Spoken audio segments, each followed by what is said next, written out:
This House now resumes its sitting. Good morning, everyone. I do apologize for our late start today. At this time, I will call on the Premier to amend. Keep going.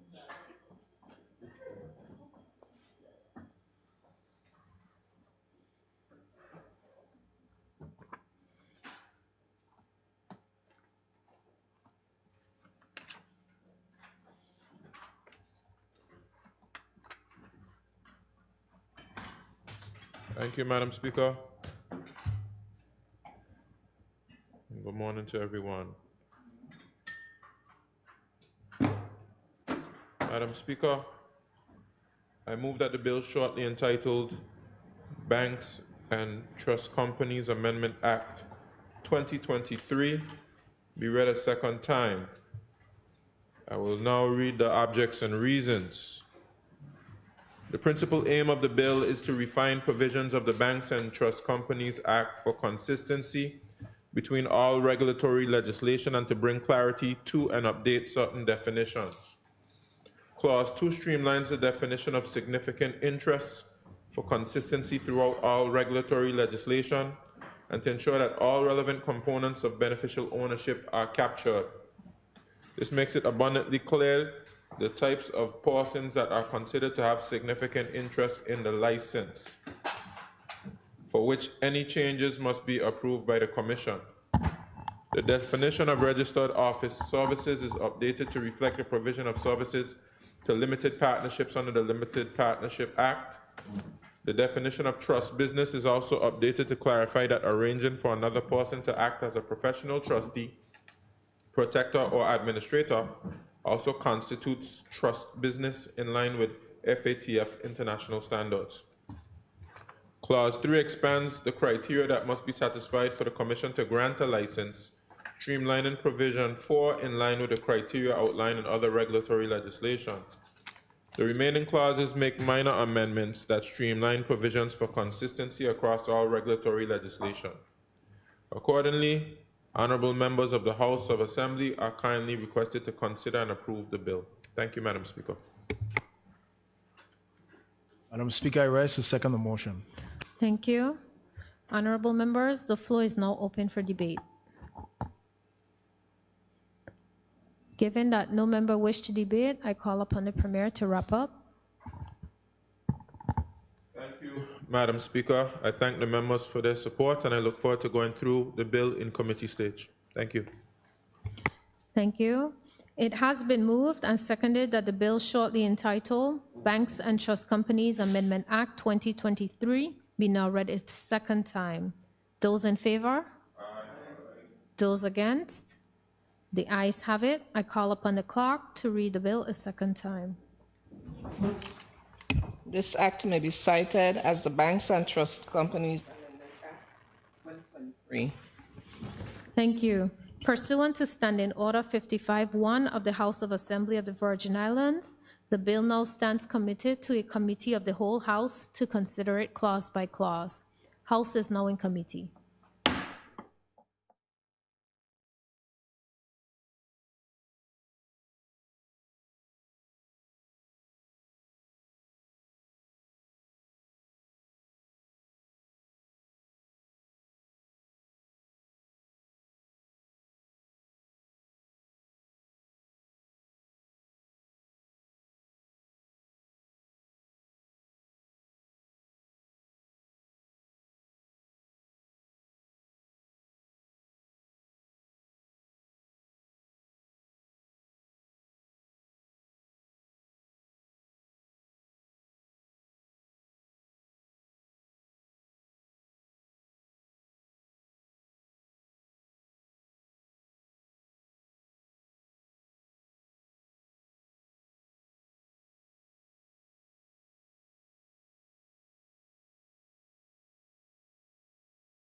I call upon the Premier. Thank you, Madam Speaker. Madam Speaker, I beg to report that the bill entitled Banks and Trust Companies Amendment Act 2023 has passed through committee with amendments. Madam Speaker, I move that the bill entitled Banks and Trust Companies Amendment Act 2023 be read a third time and pass as amended. Speaker, I rise to second the motion. Thank you. It has been moved and seconded that the bill entitled Banks and Trust Companies Amendment Act 2023 be now read a third time and passed as amended. Those in favor? Those against? The ayes have it. The motion is passed. I call upon the clerk to read the bill a third time. This act may be cited as the Banks and Trust Companies Amendment Act 2023. Thank you. The bill has been read a third time and passed with amendments. I call upon the Premier.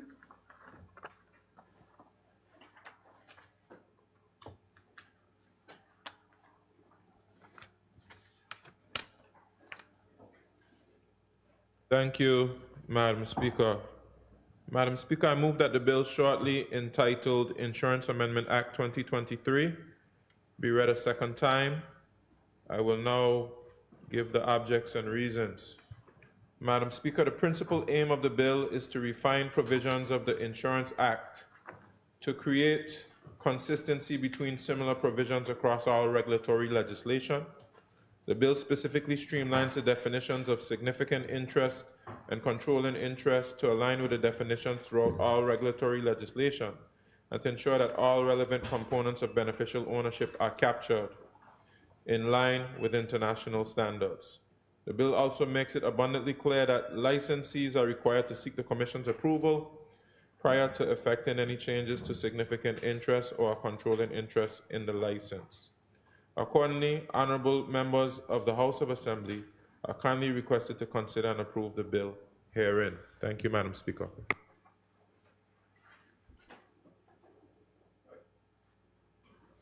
Madam Speaker, I rise to second the motion. Thank you. Honorable members, the floor is now open for debate. Given that no member wished to debate, I call upon the Premier to wrap up. Thank you, Madam Speaker. I thank the members for their support and I look forward to going through this bill in committee stage. Thank you. Thank you.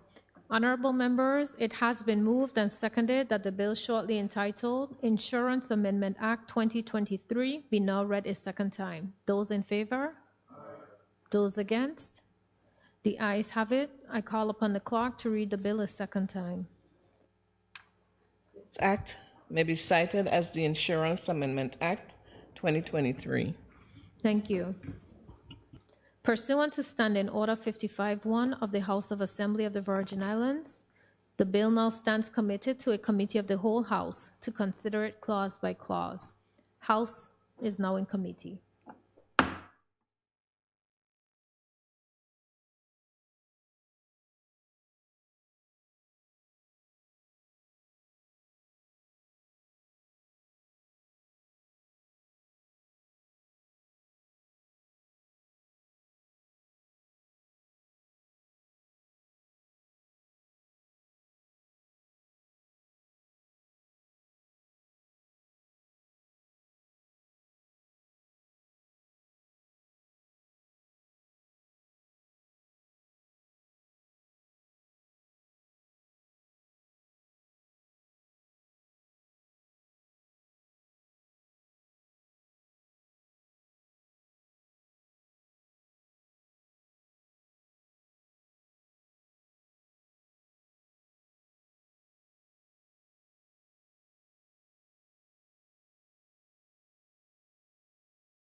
I call upon the Premier. Thank you, Madam Speaker. Madam Speaker, I beg to report that the bill entitled Insurance Amendment Act 2023 has passed through committee with amendments. Madam Speaker, I move that the bill entitled Insurance Amendment Act 2023 be read a third time and passed as amended.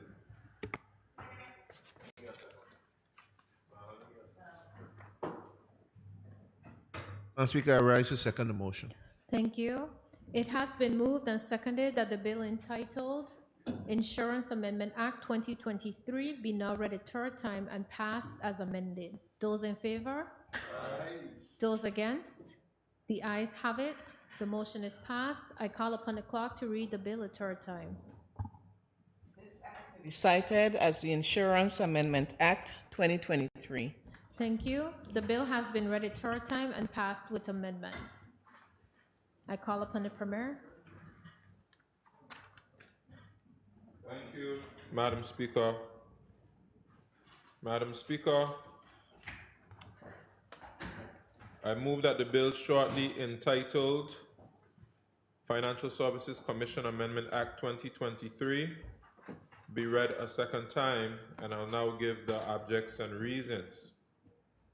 This bill seeks to amend the Financial Services Commission Act for the sole purpose of empowering the Financial Services Commission to provide feedback to a foreign regulatory authority, competent authority, or other person on the use and usefulness of assistance received by the Commission from that foreign regulatory authority, competent authority, or other person.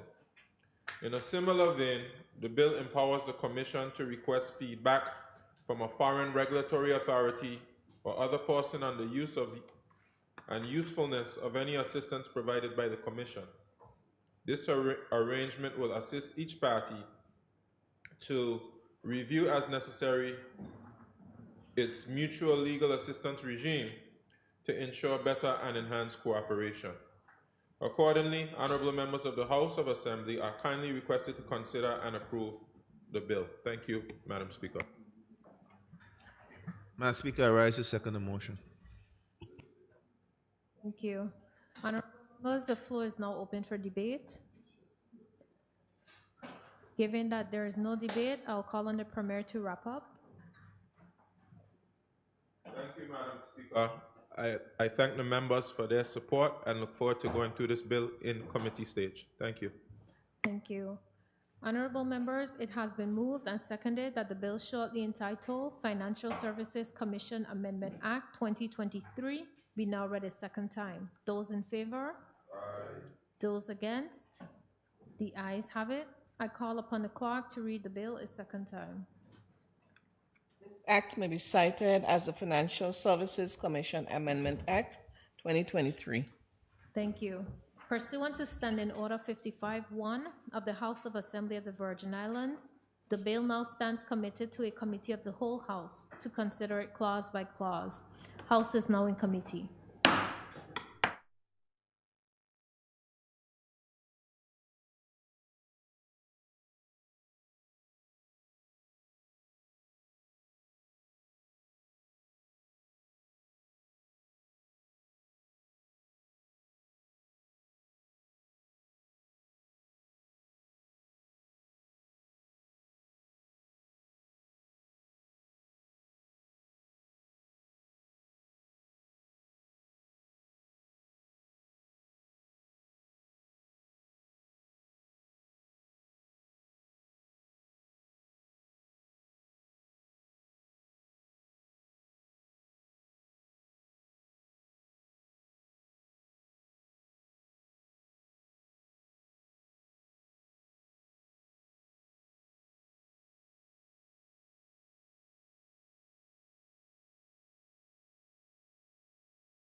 I call upon the Premier. Thank you, Madam Speaker. Madam Speaker, I beg to report that the bill entitled Financial Services Commission Amendment Act 2023 has passed through committee with amendments. Madam Speaker, I move that the bill entitled Financial Services Commission Amendment Act 2023 be read a third time and passed as amended. Thank you. Speaker, I rise to second the motion. Thank you. It has been moved and seconded that the bill entitled Financial Services Commission Amendment Act 2023 be now read and passed as amended. Those in favor? Aye. Those against? The ayes have it. The motion is passed. I call upon the clerk to read the bill a third time.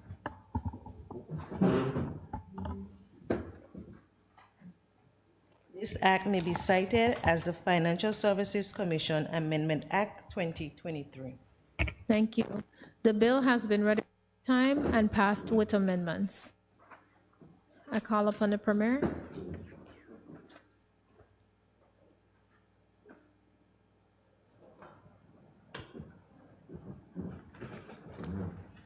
Thank you, Madam Speaker. Madam Speaker, I move that the bill shortly entitled Limited Partnership Amendment Act 2023 be read a second time. I will now give the objects and reasons. Madam Speaker, the singular object of the bill is to amend Section 108(7) of the Limited Partnership Act, Revised Edition 2020, to require the Registrar of Limited Partnerships to maintain the qualifying documents, being all documents and information filed with the Registrar for a period of 5 years from the date of dissolution of a limited partnership to which the qualifying documents relate. A similar provision is contained in the BVI Business Companies Act, Revised Edition 2020, in Section 234, and is considered a key element in maintaining records of dissolved entities for purposes of ensuring effective mutual legal assistance. Accordingly, honorable members of the House of Assembly are kindly requested to consider and approve the bill herein. Thank you, Madam Speaker.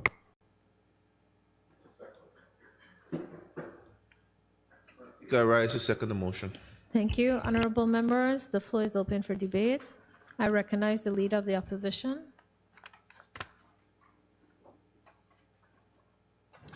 Thank you, Madam Speaker. Madam Speaker, the bill in Section 2 says, Section 108(2) says, Section 108 of the Limited Partnership Act, Revised Edition 2020, is amended in subsection 7A by adding after the words document file, the words, quote, for a period of at least 5 years from the date of the dissolution of the limited partnership to which the qualifying documents or information relates.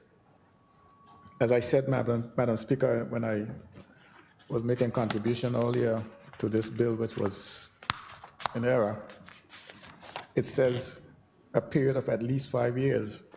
And I just heard the Premier in reading the objects and reasons says for a period of 5 years. And that's exactly my point. My point is that this should say, why can't it say for a period of 5 years and not just saying at least 5 years, which could be 75 years or 86 years.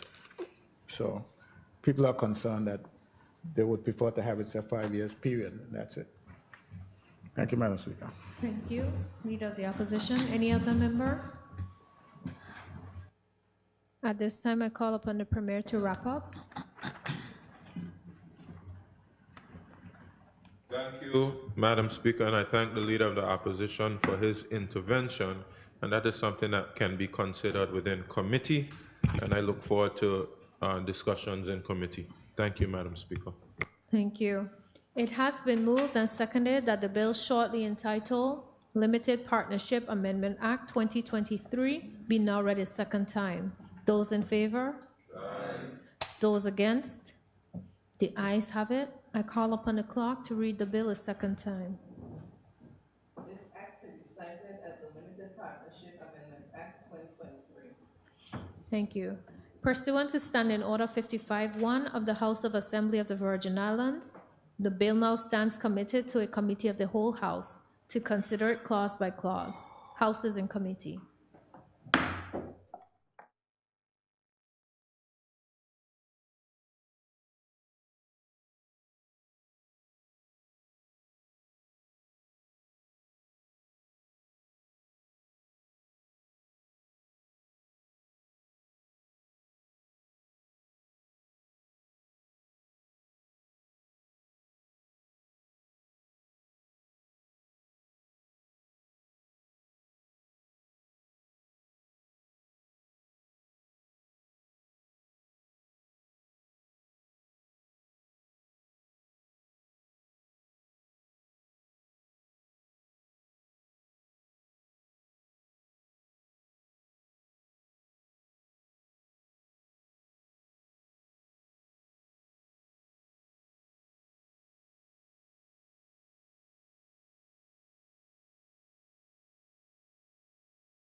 I call upon the Premier.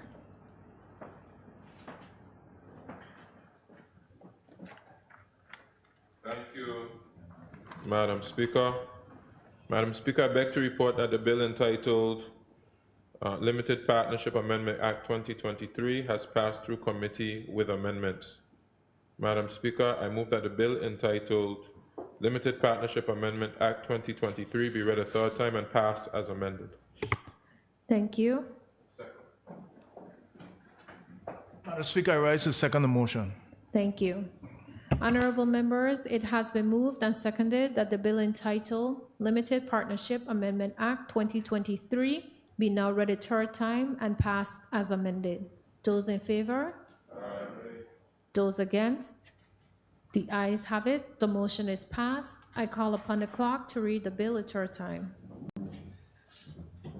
This act may be cited as the Limited Partnership Amendment Act 2023. Thank you.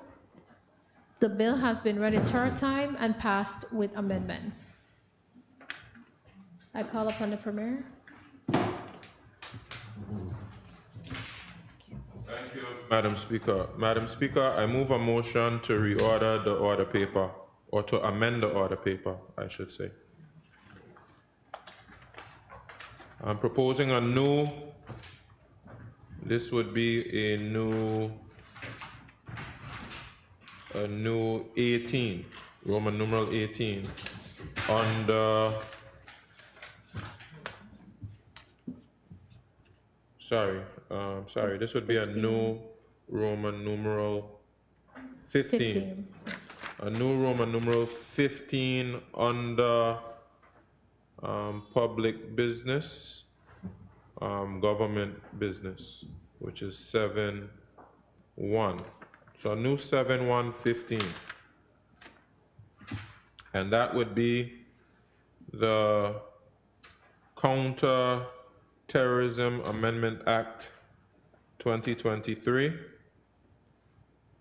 And thereafter we will have Criminal Justice International Cooperation Amendment Act 2023. And then thereafter we will have Financial Investigation Agency Amendment Act 2023.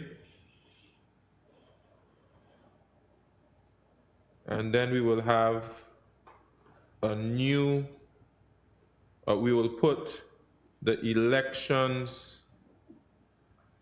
Amendment Act 2023 at Roman numeral 18. Then we'll introduce a new item to the order paper at 19, which would be the first reading for the International Tax Authority Amendment Act 2023. That would be at 19. Then we will have a motion for the suspension of Standing Order 52-2 at 20. That will allow for the second and third reading of the International Tax Authority Amendment Act 2023. Then at Roman numeral 21, we will have the second and third reading for the International Tax Authority Amendment Act 2023. Then at Roman numeral 22, we will have the first reading, so another new item, first reading for the Virgin Islands Customs Management and Duties Amendment Act 2023. Then at Roman numeral 23, we will have the suspension of Standing Order 52-2 to allow for the second and third readings of the Virgin Islands Customs Management and Duties Amendment Act 2023. Then at Roman numeral 24, we will have the second and third readings of the Virgin Islands Customs Management and Duties Amendment Act 2023. Then at Roman numeral 25, we'll have the first reading for the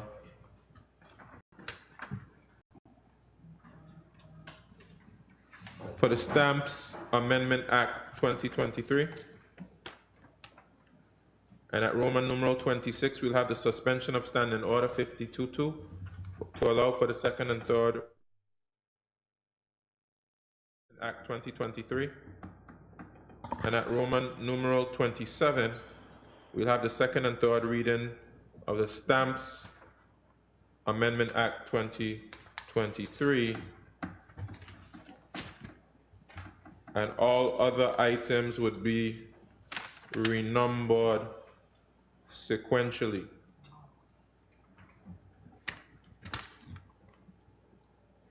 Madam Speaker, I so move. Madam Speaker, I rise to second the motion. Thank you.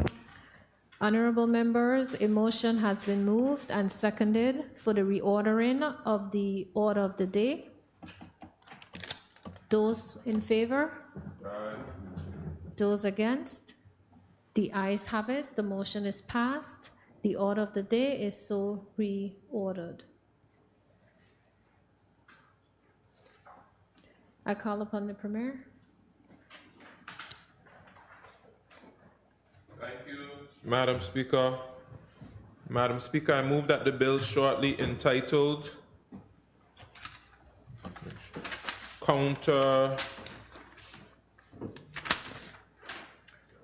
Counter-Terrorism Amendment Act 2023 be read a second time, and I will now read the objects and reasons. Madam Speaker, the primary aim of the bill is to expand the activities captured under the financing of terrorism offense to include the use of economic resources for terrorist purposes. Currently, the offense speaks only to the use of funds for terrorist purpose. Via the provisions of the bill, the activities of financing of terrorism offense also include the provisions of such resources and funds, intending that they be used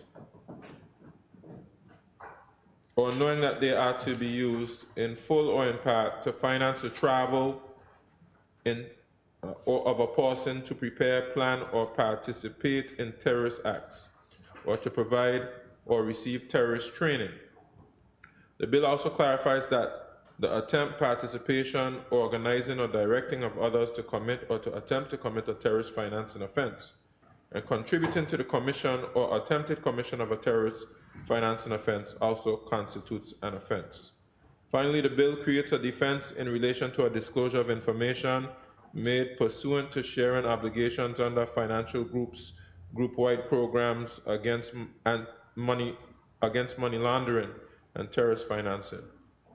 Accordingly, honorable members of the House of Assembly are kindly requested to consider and approve the bill herein. Thank you, Madam Speaker. Madam Speaker, I rise to second the motion. Thank you, honorable members. The floor is now open for debate. Given that no member wishes to debate, I call on the Premier to wrap up.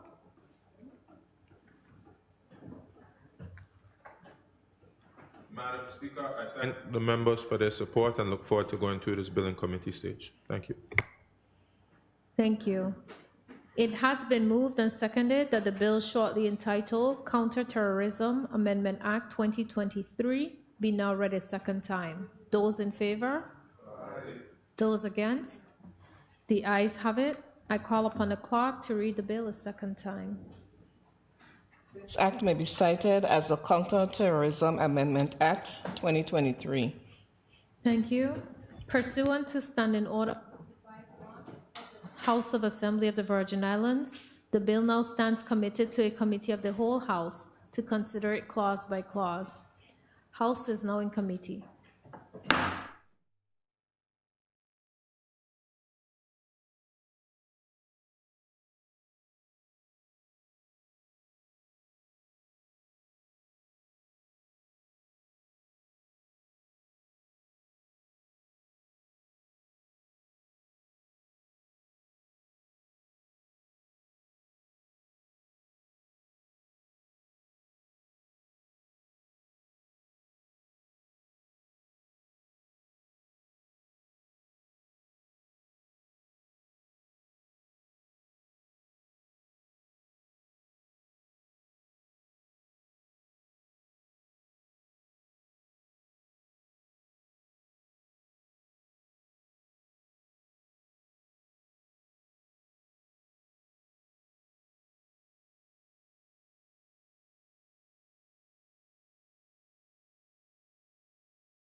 I call upon the Premier.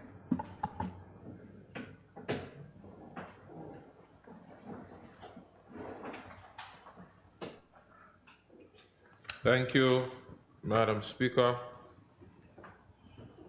Madam Speaker, I beg to report that the bill entitled Counter-Terrorism Amendment Act 2023 has passed through committee without amendments. Madam Speaker, I move that the bill entitled Counter-Terrorism Amendment Act 2023 be read a third time and passed.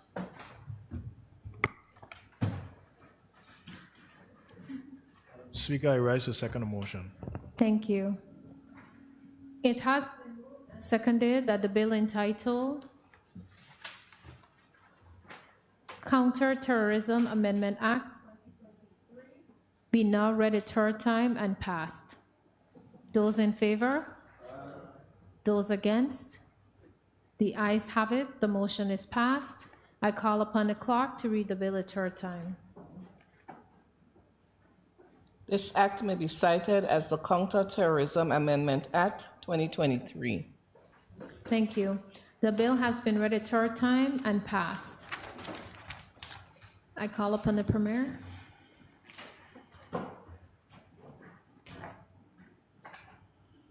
Thank you. Thank you, Madam Speaker. Madam Speaker, I move that the bill shortly entitled Criminal Justice International Cooperation Amendment Act 2023 be read a second time, and I will now give the objects and reasons.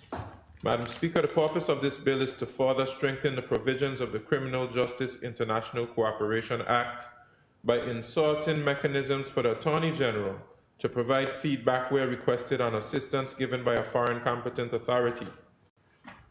The bill also imposes requirements for secure maintenance and confidentiality of information relating to assistance made by the Attorney General. This bill's provisions also ensure the territory's full compliance with its international obligations relative to restrictions on the manufacture, possession, and supply of scheduled substances for the purpose of producing controlled drugs as outlined under the UN Convention on Narcotics and Psychotropic Substances 1988. Accordingly, honorable members of the House of Assembly are kindly requested to consider and approve the bill herein.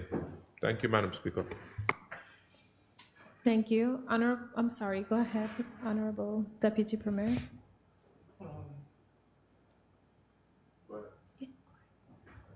Madam Speaker, I rise to second the motion. Thank you. My apologies again. Honorable members, the floor is now open for debate. Given that no member wished to debate, I call upon the Premier to wrap up.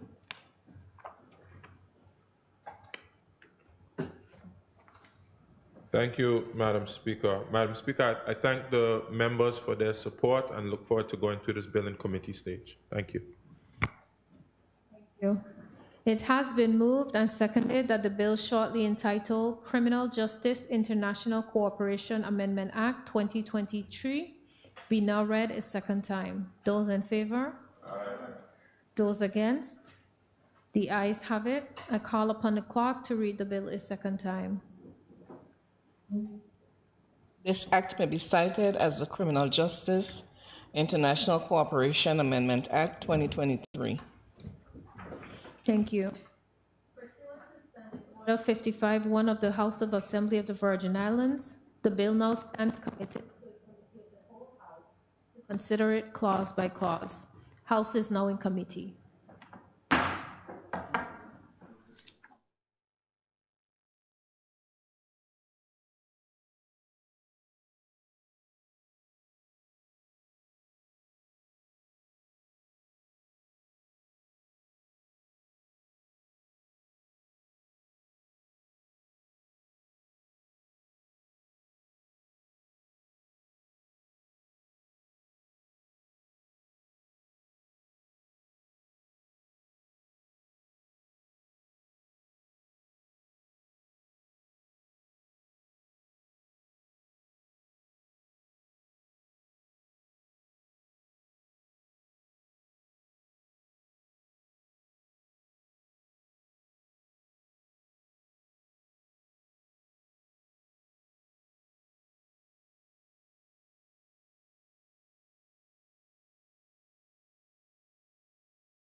Thank you, Madam Speaker. Madam Speaker, I beg to report that the bill entitled Criminal Justice International Cooperation Amendment Act 2023 has passed through committee without amendments. Madam Speaker, I move that the bill entitled Criminal Justice International Cooperation Amendment Act 2023 be read a third time and passed.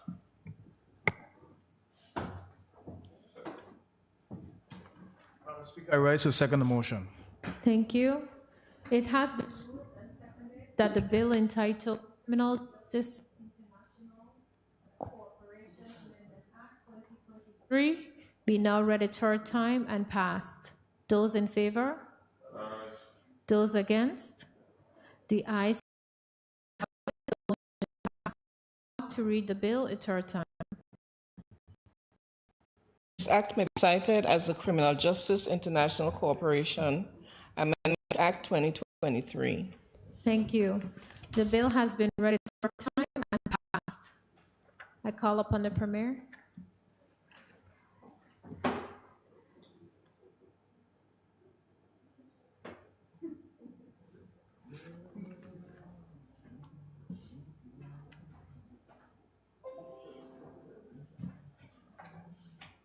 Thank you, Madam Speaker. I move that the bill shortly entitled Financial Investigation Act 2023 be read a second time for the reasons.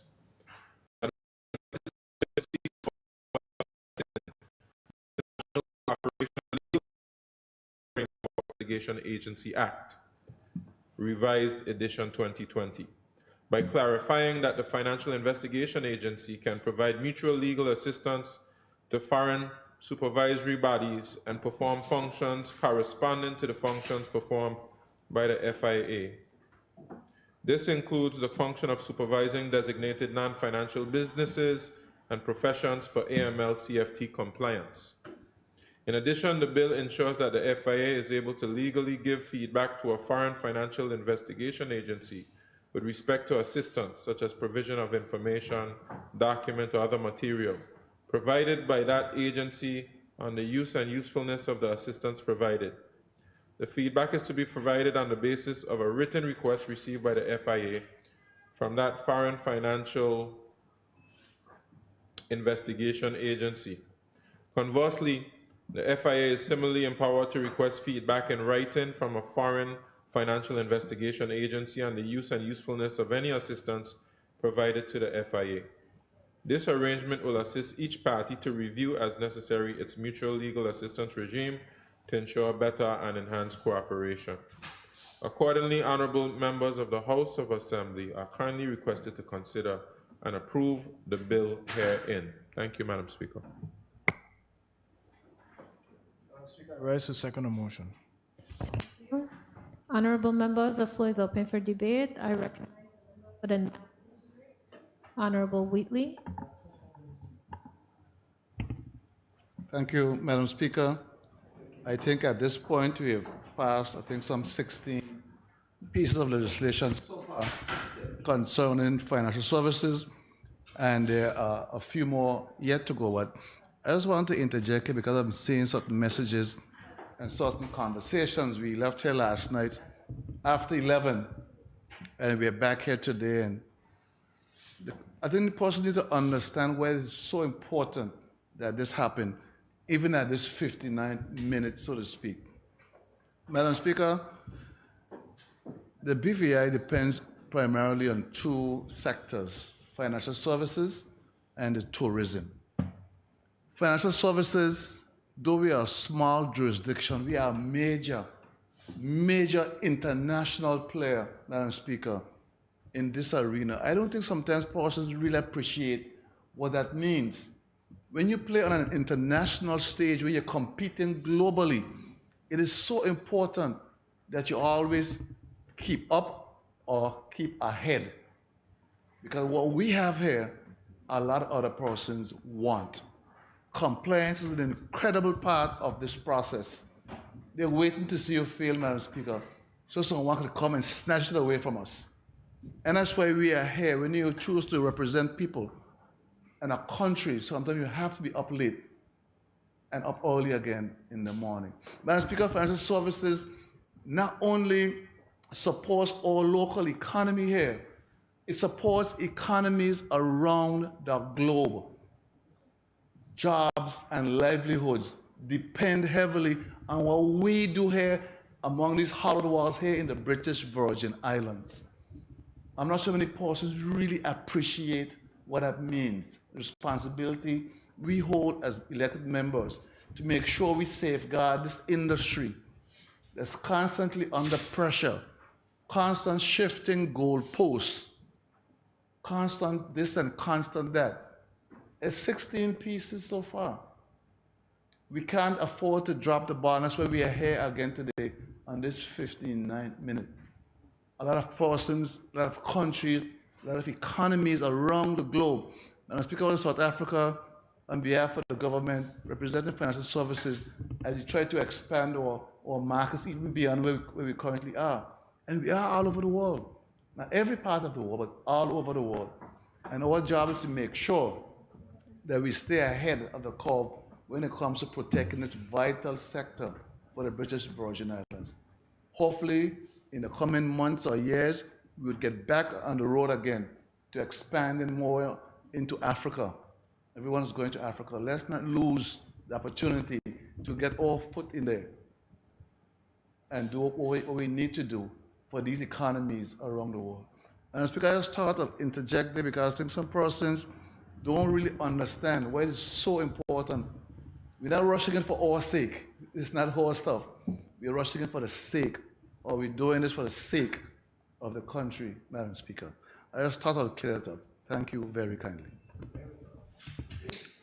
Thank you. Any other member? If not, I'll call on the Premier to wrap up. Thank you, Madam Speaker, and I thank the member for making that intervention because, of course, yesterday while giving statements, I did give a statement on the mutual evaluation that is being undertaken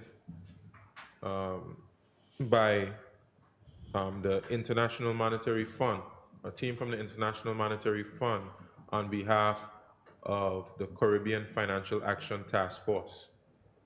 And of course, these evaluations that we undergo in scrutinizing our AML CFT regime, anti-money laundering, counter terrorist financing, countering the proliferation financing, and strengthening basically our laws and institutions in fighting, in particular, financial crime. It's extremely important to the health of our financial services industry. A poor evaluation will have detrimental effects. And as the member for the 9th District stated, it cannot be underscored the importance of financial services to the revenues of government, which pays, salaries for, I believe, over 3,000 individuals and all of the persons who depend on those 3,000 individuals, and all of the businesses who depend on those 3,000 individuals. But it's also a very significant part of our gross domestic product and our wider economy, with persons being employed by the financial services industry, buildings being rented, services being procured, etc. So we must do all that we can to ensure that we have a healthy financial services sector, and not just that, that we do our part to fight financial crime. It's extremely important. Hopefully, this is something that persons in the community are supporting. Of course, as was mentioned before, we would always like for these things to come sooner. Sometimes it's not possible because we're dealing with a shifting goalpost oftentimes, and you have to be agile, you have to be responsive, and you have to be quite engaged to ensure that you stay on top of the ball. And I want to congratulate the all of the members of the team that has been helping us to prepare for this evaluation. And I also thank my colleagues in the House of Assembly for the part in which they are playing to help to facilitate a healthy regime to combat money laundering and terrorist financing, among other types of illicit activity. Thank you, Madam Speaker. Thank you. It has been moved and seconded that the bill shortly entitled Financial Investigation Agency Amendment Act 2023 be now read a second time. Those in favor? Aye. Those against? The ayes have it. I call upon the clerk to read the bill a second time. This act may be cited as the Financial Investigation Agency Amendment Act 2023. Thank you.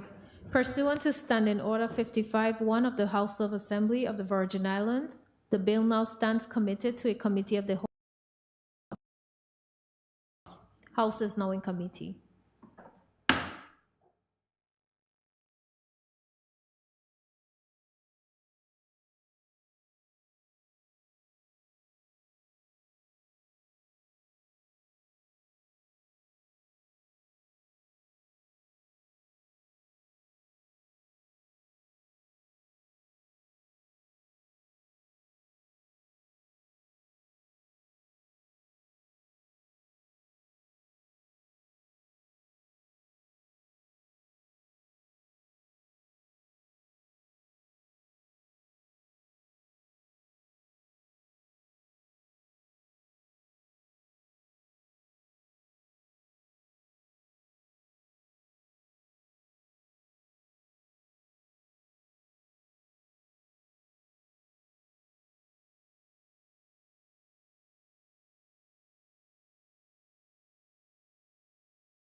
I call upon the Premier. Thank you, Madam Speaker. Madam Speaker, I beg to report that the bill entitled Financial Investigation Agency Amendment Act 2023 has passed through committee without amendments. Madam Speaker, I move that the bill entitled Financial Investigation Agency Amendment Act 2023 be read a third time and passed. I rise to second the motion. Thank you. It has been moved and seconded that the bill entitled Financial Investigation Agency Amendment Act 2023 be now read a third time and passed. Those in favor? Aye. Those against? The ayes have it. The motion is passed. I call upon the clerk to read the bill a third time. This act may be cited as the Financial Investigation Agency Amendment Act 2023. Thank you. The bill has been read a third time and passed. I call upon the Premier.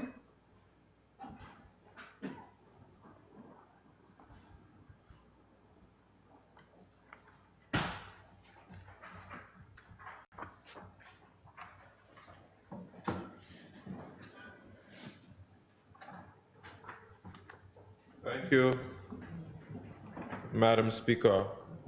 Madam Speaker, I move that the bill shortly entitled Elections Amendment Act 2023 be read a second time, and I'll now give the objects and reasons.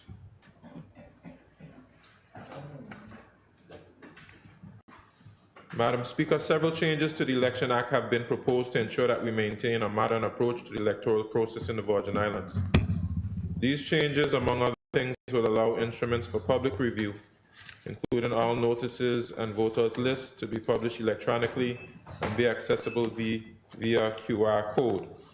They also allow for the identification of voters at polling stations to be verified via an electronic poll book, in addition to the written instruments as previously stated in the legislation. Additionally, a change is proposed to expand the list of persons eligible for application for advanced polling, as well as for those who are eligible to accompany voters who may require additional assistance in the voting compartment. This allows for a more inclusive advanced polling process. These advancements to the Elections Act are of the utmost importance and significance as we approach the general elections period in the Virgin Islands. It is important that voters, elections officers, and candidates have access to the resources they need in order to execute an efficient electoral process fit for the modern era. Madam Speaker, in addition to what I've read here, I should perhaps give a little background for individuals. Of course, after the last election, we had election observers, I believe from the Commonwealth Parliamentary Association. And they did a good job, and of course, once they complete their mission, they usually produce a report. And they did produce a report with a number of recommendations. In addition to that, an ad hoc committee was set up by the Deputy Governor's Office to make additional recommendations for amendments to the Election Act and to the elections process. That was done. The ad hoc committee did its work. Unfortunately, the process did not move as quickly as it needed to move in terms of accepting and adopting changes. Madam Speaker, after you became Speaker and I became Premier, we returned to the issue and we adopted a number of amendments to the Act.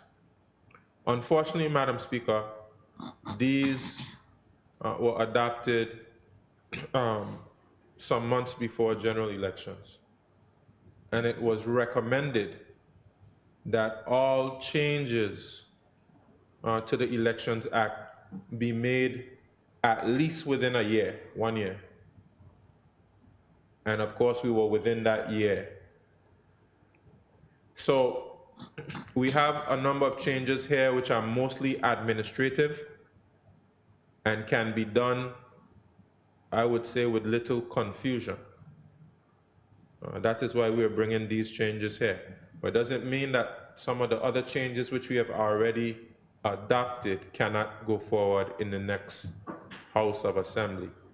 And I would say very soon after the elections, that should be something that the next House of Assembly takes up, so that the Elections Office can have the opportunity to prepare properly ahead of the general elections, which would be held sometime in 2027 or sooner. So, Madam Speaker, this is the situation here. I think these changes are pretty simple. And of course, I'm sure there are other members who may want to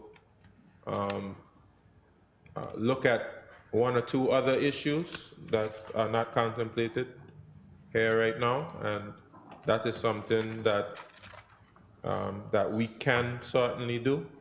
So, Madam Speaker, I'm looking forward to any debate that will transpire now, and I'm looking forward to looking at this bill in committee stage so that we can have a smooth election process. We understand the importance of elections to democracy. We understand the importance of ensuring that this democracy is accessible that persons are not being barred from the process without just cause. And we do everything to encourage persons to participate in the process of democracy. Thank you, Madam Speaker. Speaker, I rise to second the motion. Thank you. Honorable members, the floor is open for debate. I recognize the leader of the opposition.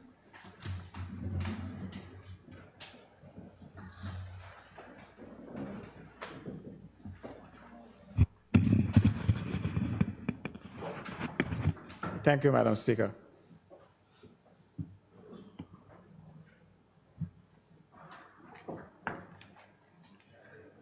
Madam Speaker, I think that by now everyone realized that today, Friday, March, what's the date? March 10th. Friday, March 10th is the absolute last day of the Fourth House of Assembly, which means that the House of Assembly will be dissolved no later than the 12th, which is Sunday. And for us to be here talking about amending the Elections Amendment Act, amending the Elections Act, I wonder what the public is thinking. Me knowing how skeptical people are, they must be there saying that this government is playing around with the elections, not the act, the elections, by bringing this act here today. We have always been cautious not to come here at this 11th hour with anything to do with elections, even if it's for something good. The best thing that ever happened to elections that I can recall is the fact that we went electronic with the polling, with voting. I mean, the suspense was no longer there. People like the drama. They would like to be up all night trying to see, well, pull out their popcorn and their score sheet, and they're trying to see who's going home and who's coming to the house. But that didn't happen last time. Last time, as soon as they opened the box, they had names ready. And that's a good change that we made. I've always said that anytime you want to make a change to the Elections Act, anything that's going to impact upon voting, it should be done very close to the new House, just after elections. These amendments that are being made here today seems to be benign, but how do you get that across to the public when you start talking about in section 1 by inserting immediately after paragraph A the following new paragraphs? AA is a person permitted to accompany a voter into the voting compartment pursuant to section 45(5). Now, people have been accompanying people into the voting compartment from as long as I can remember. So when you start talking about amending that section to include so and so and so, you need to tell them exactly what you mean by this. Else people are going to think that you're carrying a robot in there, pretending to be a person. You have to, Madam Speaker, you have to be a person who experience what voting is like. Not just you voting, but the masses that comes to the polling station on election day and see the various reactions that people have. Different people have different reactions to voting. To me and to us, these amendments are simple and benign. To the general public, when someone gets into the air and tell them that these guys were in the House today amending the Elections Act, and it's going to mean so and so, far from the truth. But it's not what the truth is, it's what people believe the truth to be. So I'm not one to be in favor of any amendment to the act at this particular point. Any. As benign as it may be, to me it is benign. It goes on to say, part 2, it says, in paragraph B, by inserting immediately after subparagraph 4, the following new paragraphs. 5, is a medical practitioner, a nurse, an emergency medical technician. 6, is a prison officer. Now, the public needs to know that those are categories of persons that are being allowed to exercise the privilege granted through advanced polling. What impact does it have on the public? I don't think it has any. But how do they know this? And 3 says by deleting the word "or" at the end of subparagraph C. 4, by replacing the comma at the end of subparagraph D with a semicolon. I remember last time we used a semicolon anyway, it caused a ruckus in the campaign process. Who knows what I'm talking about will know it's a joke, but it was used excessively. 5 said by inserting immediately after paragraph D, the following new paragraph, E, is a candidate. B, in subsection 2, by replacing the words in subsection 1, B, C, and D with the words in subsection 1, B, C, D, and E. Well, I don't have that in front of me, what all these things mean. But I'm sure that it's nothing that's going to impact the voter significantly, if anything at all. Section 53 amended. 7, Section 53(1) of the Principal Act is amended by inserting after the words, "the poll is open upon," the words "advanced polling day." And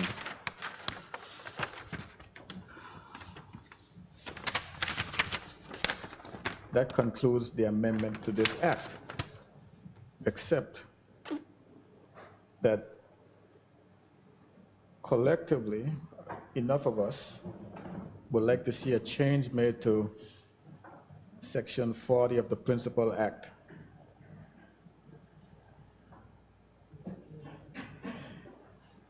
It says Section 40 of the Principal Act is amended by replacing subsection 4 with the following. Replacing subsection 4 with the following. Anybody has subsection 4?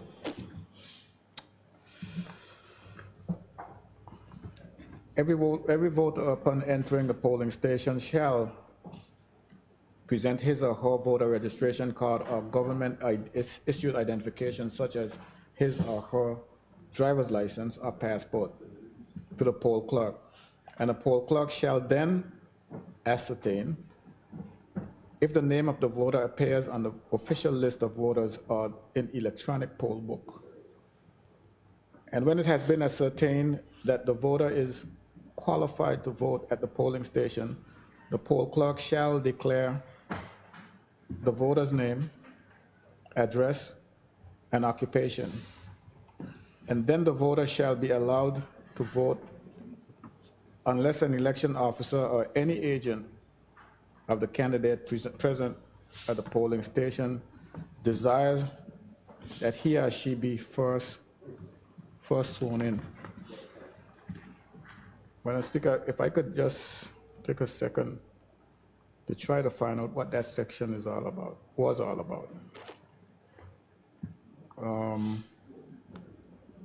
I think it was a very short section, didn't say much.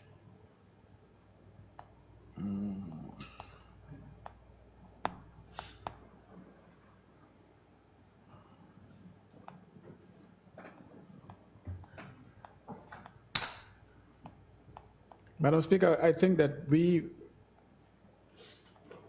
here in the House of Assembly, enough of us had wished to have this particular section amended so that when the voter comes into the polling station and give the poll clerk their name, that the polling clerk repeats the name so that the agents, for the benefit of the agents.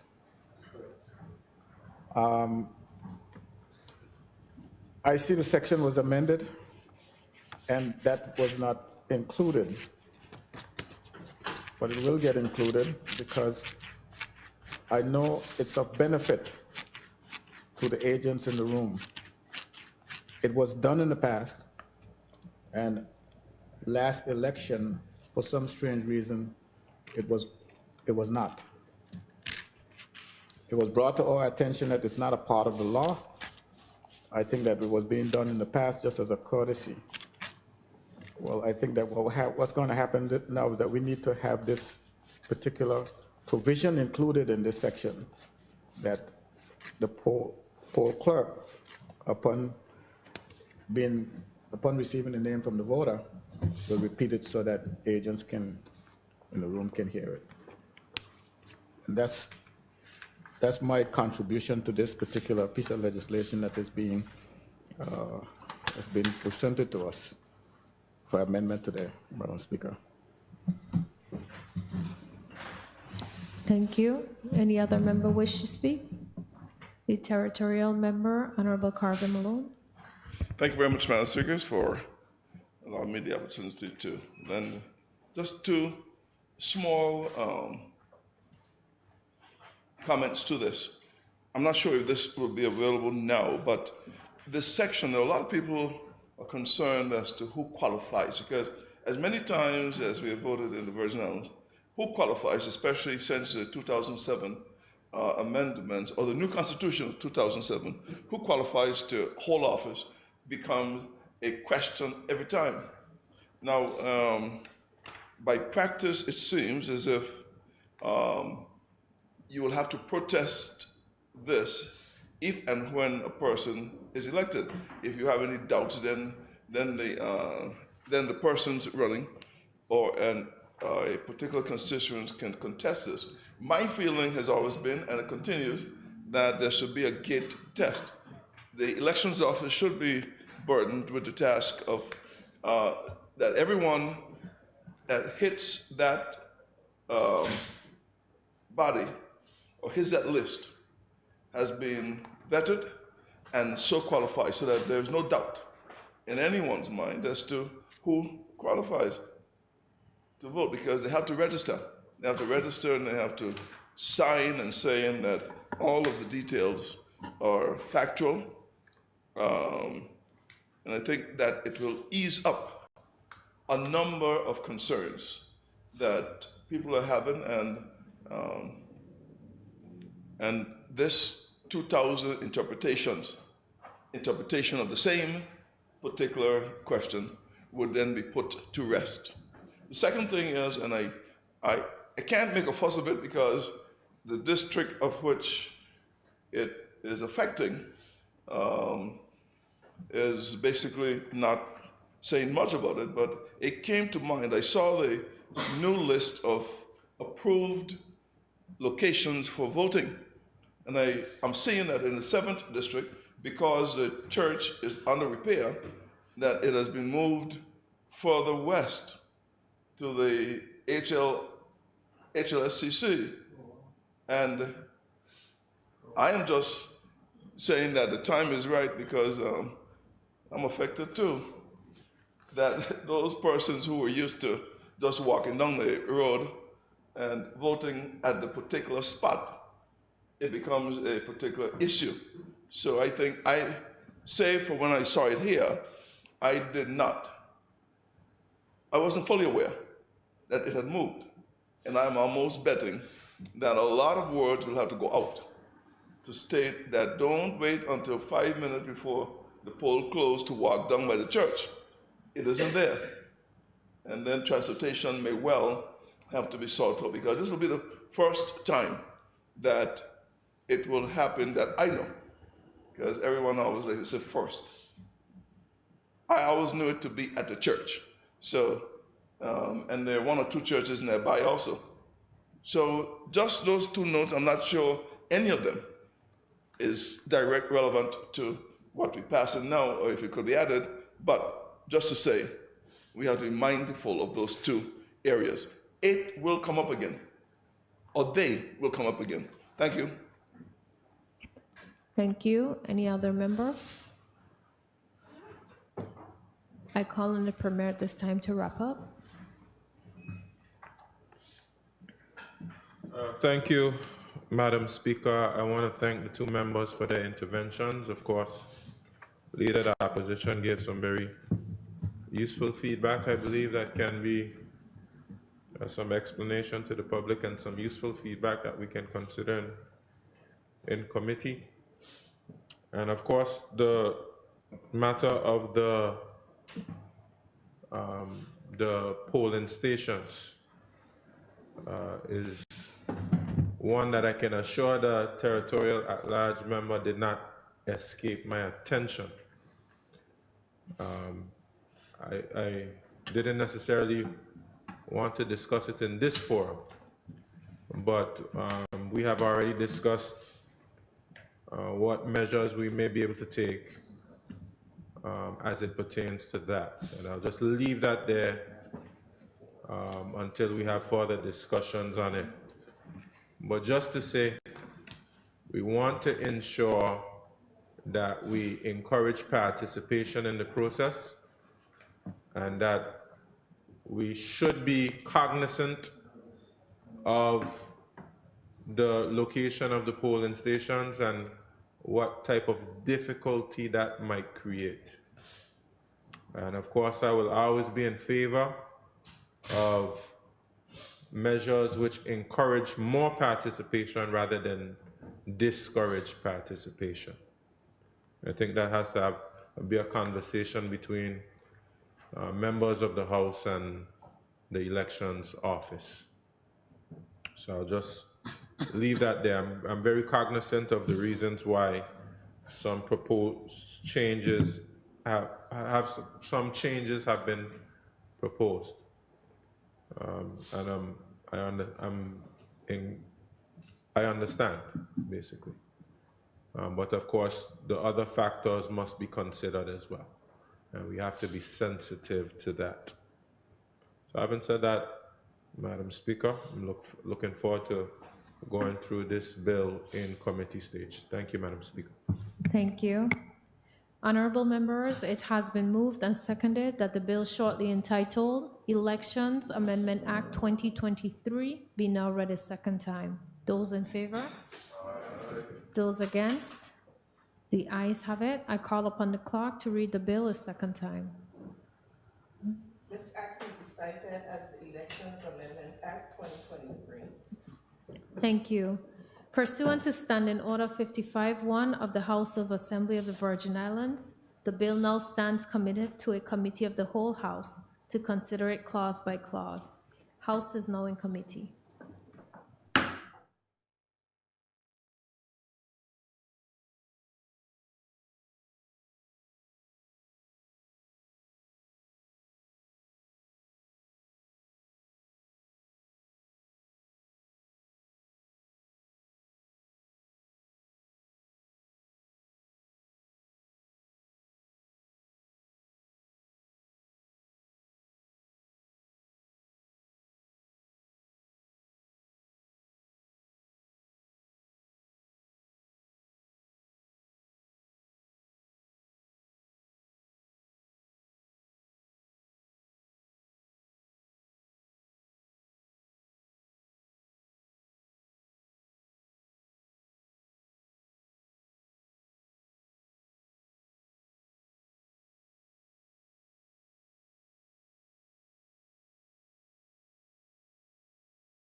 House now resumes its sitting. I call upon the Premier. Madam Speaker. Madam Speaker, I beg to report that the bill entitled Elections Amendment Act 2023 has passed through committee with amendments. Madam Speaker, I move that the bill entitled Elections Amendment Act 2023 be read a third time and passed as amended. I rise to second the motion. Thank you. It has been moved and seconded that the bill entitled Elections Amendment Act 2023 be now read a third time and passed as amended. Those in favor? Aye. Those against? The ayes have it. The motion is passed. I call upon the clerk to read the bill a third time. This act may be cited as the Elections Amendment Act 2023. The bill has been read a third time and passed with amendments. I call upon the Premier. Thank you, Madam Speaker. Madam Speaker, I move that leave be granted to introduce the following bill standing in my name shortly entitled Virgin Islands International Tax Authority Amendment Act 2023. Madam Speaker, I rise to second the motion.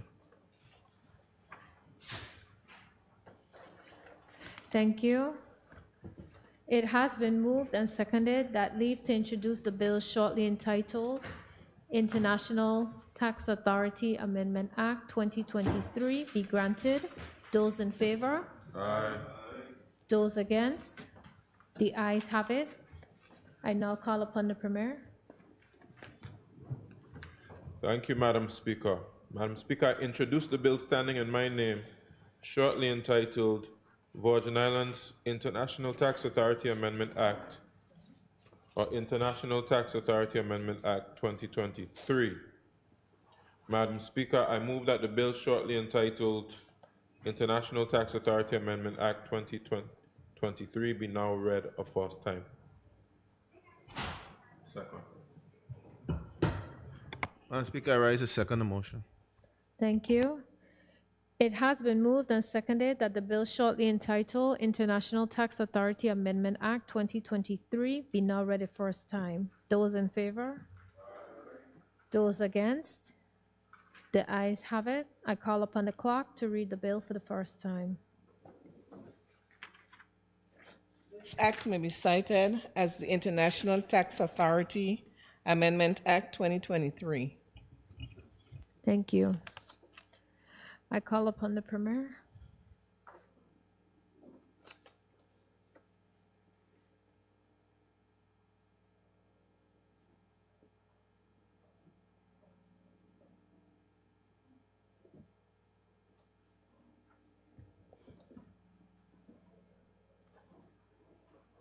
Thank you, Madam Speaker.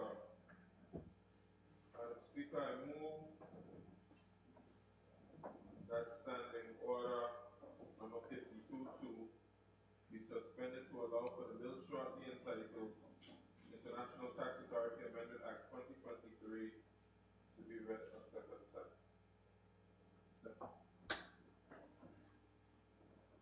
Speaker, I rise to second the motion. Thank you. It has been moved and seconded that standing order number 52-2 be suspended to allow the bill entitled International Tax Authority Amendment Act 2023 to be read a second time. Those in favor? Aye. Those against? The ayes have it. The motion is passed. I call upon the Premier.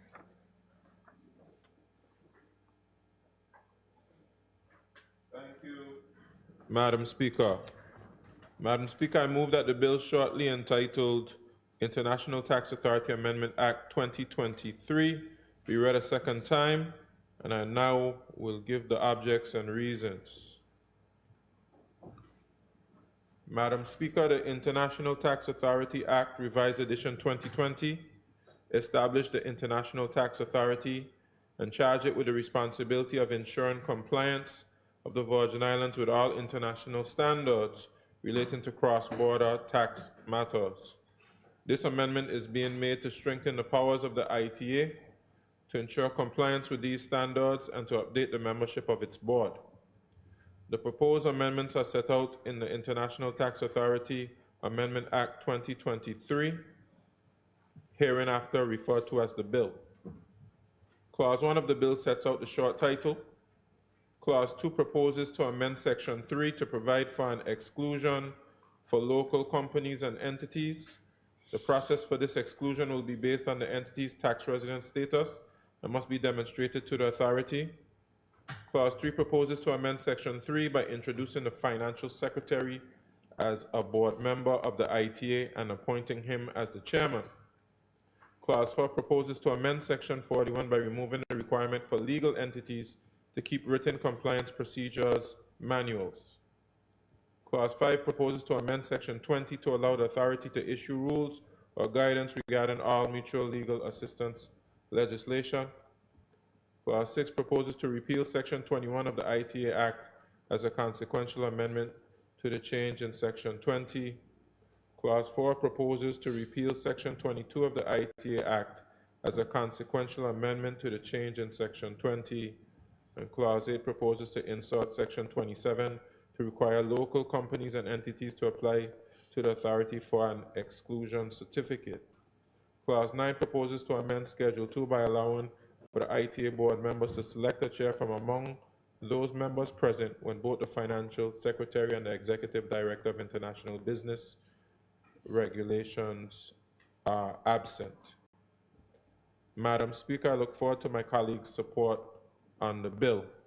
And just to say, Madam Speaker, substantive change to the Act allowing for the financial secretary to chair the ITA board.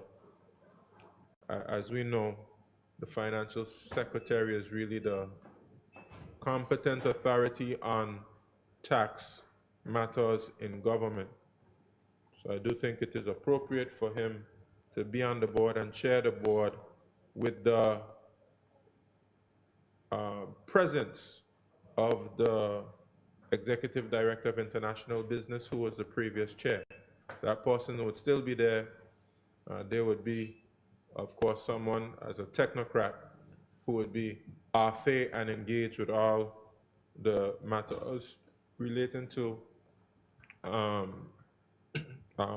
tax internationally, and of course all the other matters, OECD, and all the other obligations we have based on international tax cooperation and other matters that affect us as a international finance center. Other amendments, of course, I believe in line with our international obligations and for practical purposes and making things more efficient. So, Madam Speaker, I look forward to my colleagues' support on this bill and looking forward to discussing it further in committee. Thank you.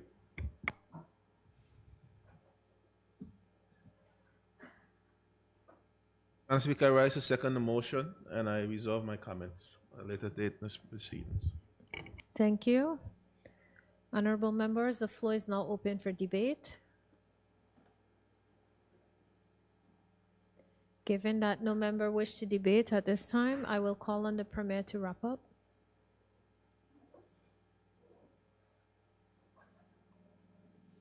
Madam Speaker, I thank my colleagues for their support, and I'm looking forward to going through this bill in committee stage. Thank you. Thank you. It has been moved and seconded that the bill shortly entitled International Tax Authority Amendment Act 2023 be now read a second time. Those in favor? Those against? The ayes have it. I call upon the clerk to read the bill a second time. This act may be cited as the International Tax Authority Amendment Act 2023. Thank you. Pursuant to Standing Order 55-1 of the House of Assembly of the Virgin Islands, the bill now stands committed to a committee of the whole House to consider it clause by clause. House is now in committee.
I call upon the Premier.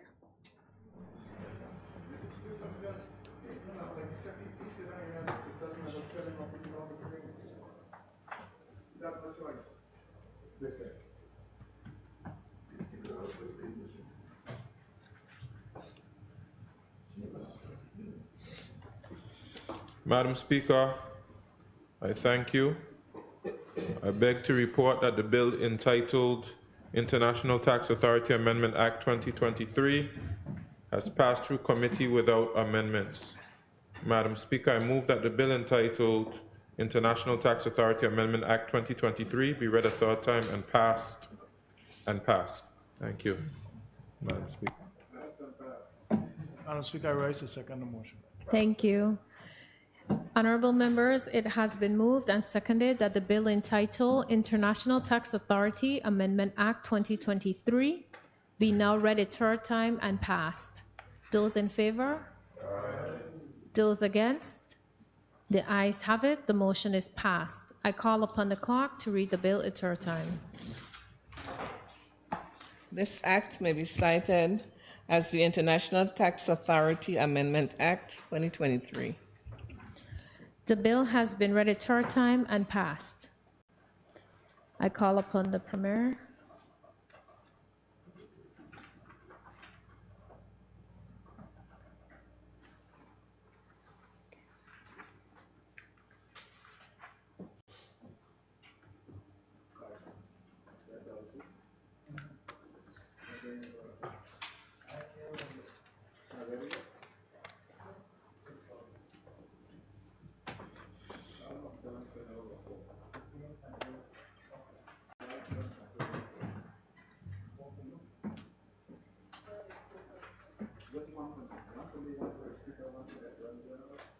Thank you, Madam Speaker.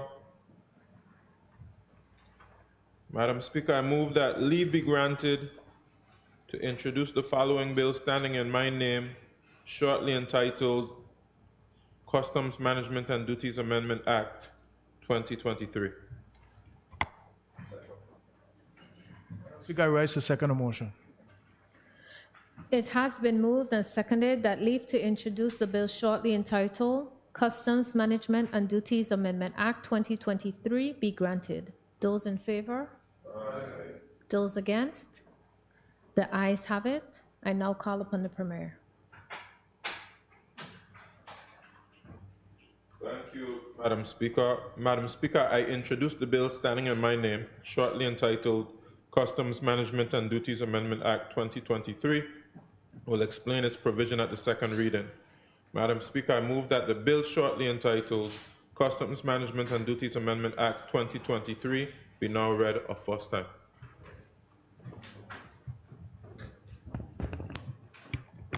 Speaker, I raise to second the motion. Thank you. It has been moved and seconded that the bill shortly entitled Customs Management and Duties Amendment Act 2023 be now read a first time. Those in favor? Aye. Those against? The ayes have it. I call upon the clerk to read the bill for the first time. This act may be cited as the Customs Management and Duties Amendment Act 2023. Thank you. I call upon the Premier.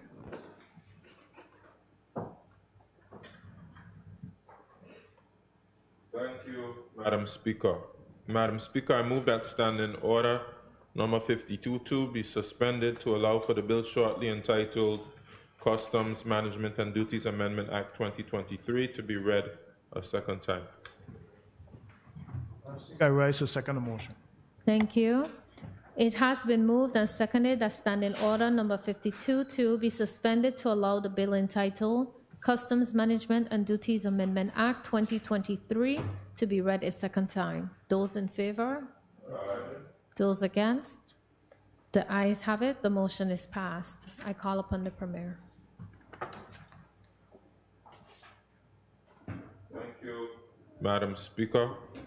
Madam Speaker, I move that the bill shortly entitled Customs Management and Duties Amendment Act 2023 be read a second time, and I will now give the objects and reasons.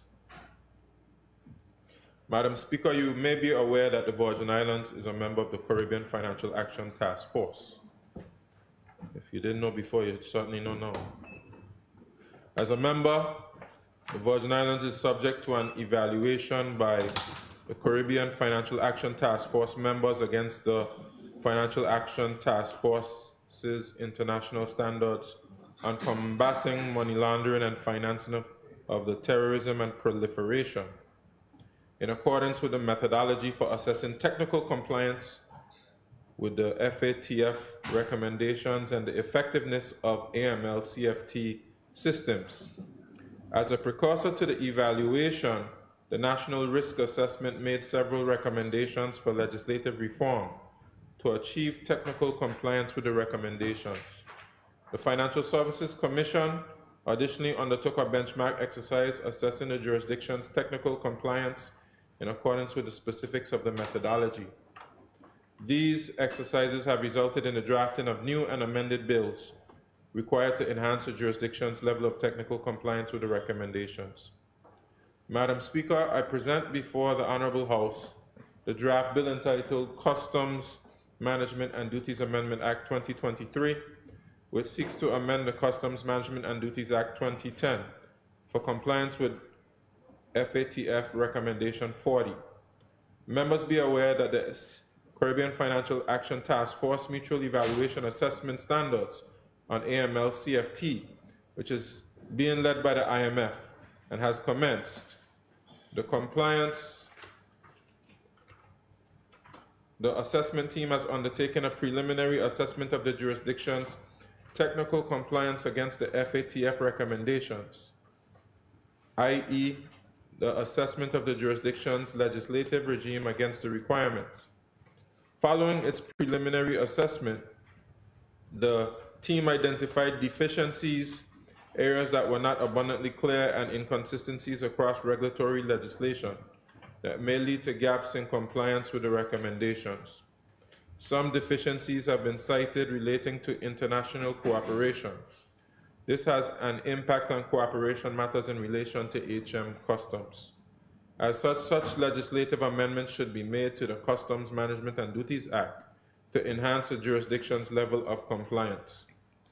Madam Speaker, you should also note that Criterion 40.1 requires authorities to provide a wide range of international cooperation in relation to money laundering, associated predicate offenses, and terrorist financing, spontaneously and upon request.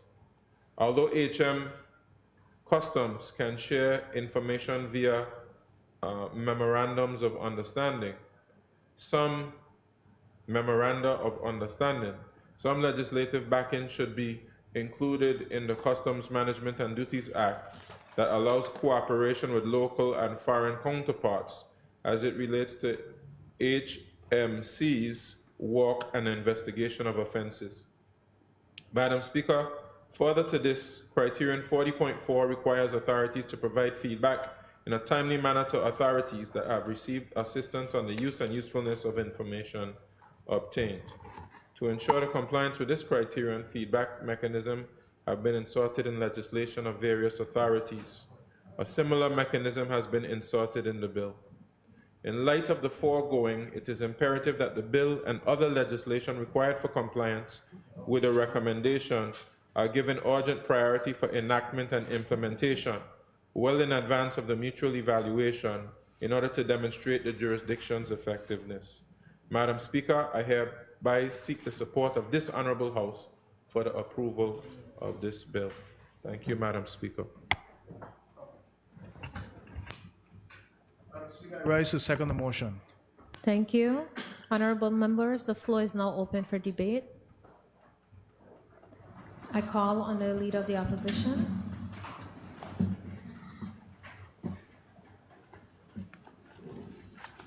Thank you, Madam Speaker. Madam Speaker, this piece of legislation is as short as it could possibly be. But don't be fooled by this length of the legislation. It's what's in it that troubles me. And it should trouble everyone who knows what's in it. Madam Speaker, this piece of legislation is saying that it's It's a new part, 12A, inserted.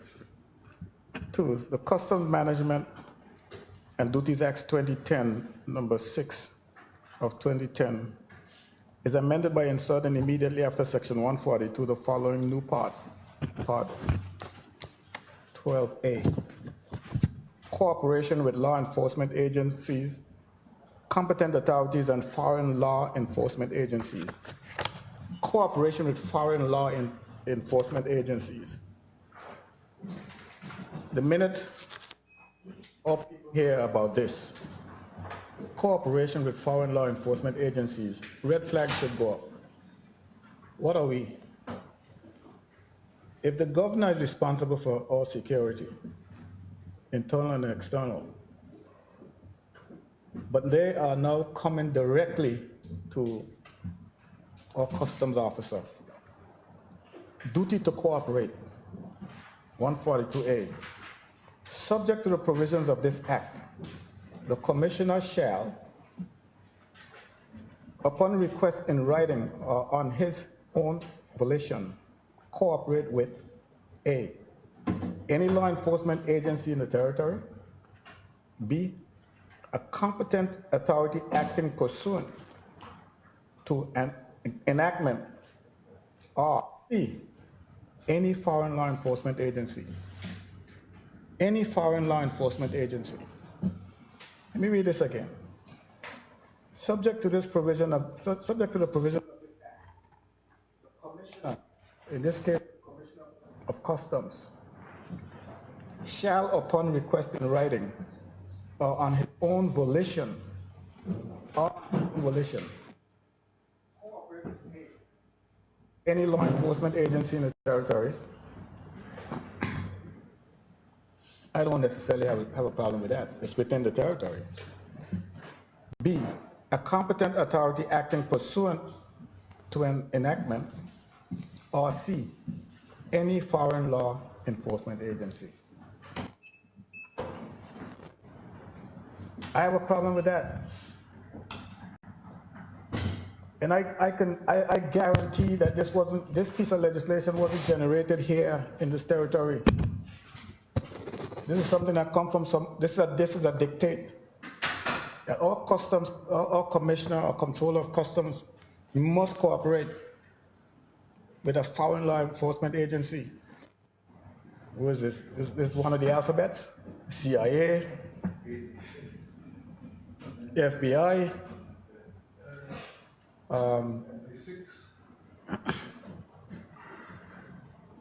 I bet you're not going to find, I bet my customs officer or controller of customs can't call on one of them to cooperate with him. And their legislation is telling them that they must cooperate with any foreign law enforcement agent, any. And you see when this piece of legislation come to us? 2 minutes before this House, 2 minutes before this House, what's he gonna call it? Sign the die? Forget the dissolution part.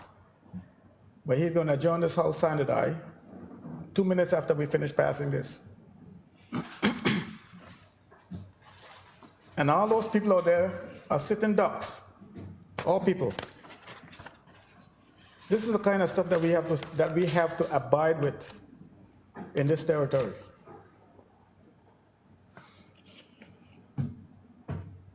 For the purposes of, 1, investigating an offense. So you all were complaining about the extradition the other day and all the rest of it. You see how these things happen? By the time they come here talking about they're going to extradite someone, they've already gotten everything they needed from our own agencies.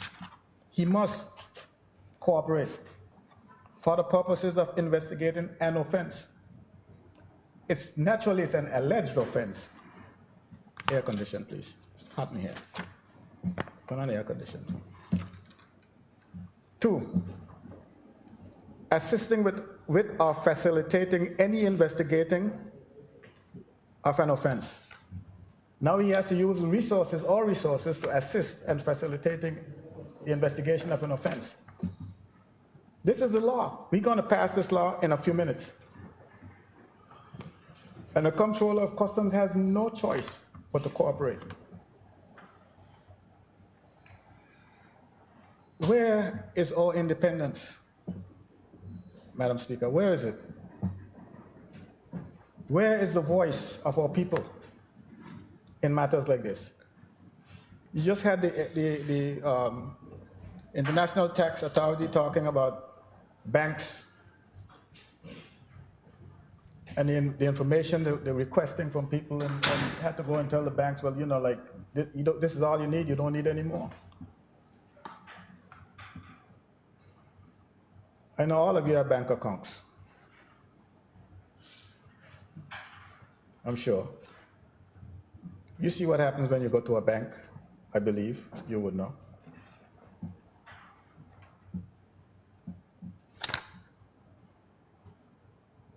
Assisting with or facilitating any investigating of an offense. Where does our customs controller get all this resource from? I saw a vessel down Bird Point capsized some time ago. I got a photograph, I could show it to you. It says Her Majesty's Customs. That's the only thing you could see. The rest of the boat was underwater. Where do we get all these resources from? 3, ensuring compliance with a request from a law enforcement agency in the territory, a competent authority, or a foreign law enforcement agency acting pursuant to an enactment. 2, cooperation for the purposes of this section may include A, the sharing of documents and information which the Commissioner is not prevented by this Act or any other enactment from disclosing.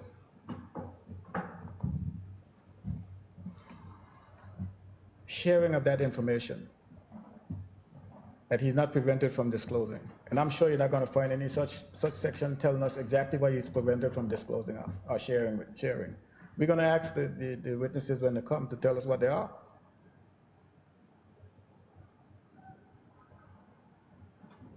B, making requests for assistance to any law enforcement agency in the territory, competent authority or foreign law enforcement agency acting pursuant to an enactment.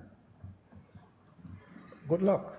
I'd like to see you asking a foreign agency for assistance without going through the governor.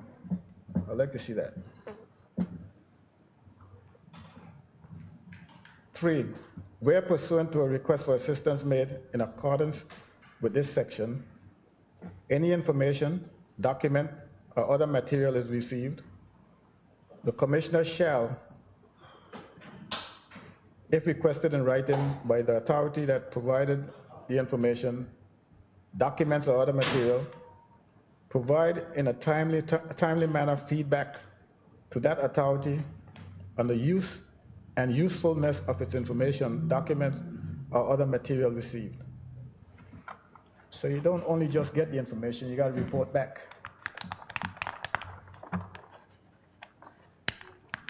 Madam Speaker, I am tired and I'm weary about this kind of behavior. And I don't know how many others in this House feel the same way. But if they don't, Madam Speaker, they should. You know how many times we bring this kind of legislation to this House? And I think that part of the reason they just get through is because we don't get the necessary feedback from the people. Feedback from the people, a good example of what feedback from the people does is when we did the Police Act. You had pushback from the people. And it was constructive.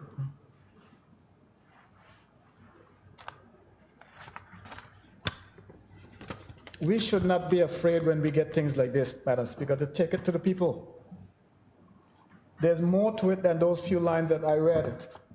For each one of those little chapters I read, Madam Speaker, I'm sure there's a whole document attached to it.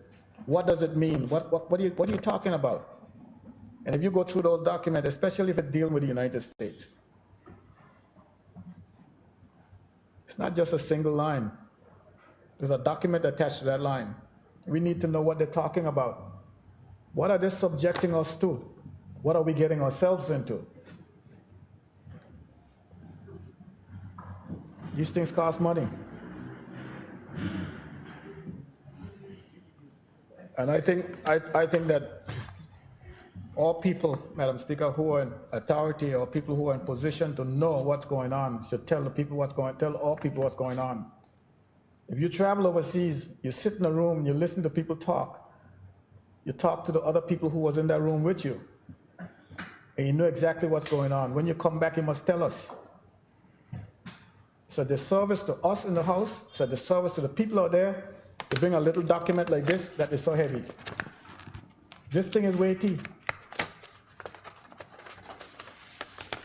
We're not doing justice to our people when we sit down here and pass something like this, Madam Speaker. It's weighty, Madam Speaker.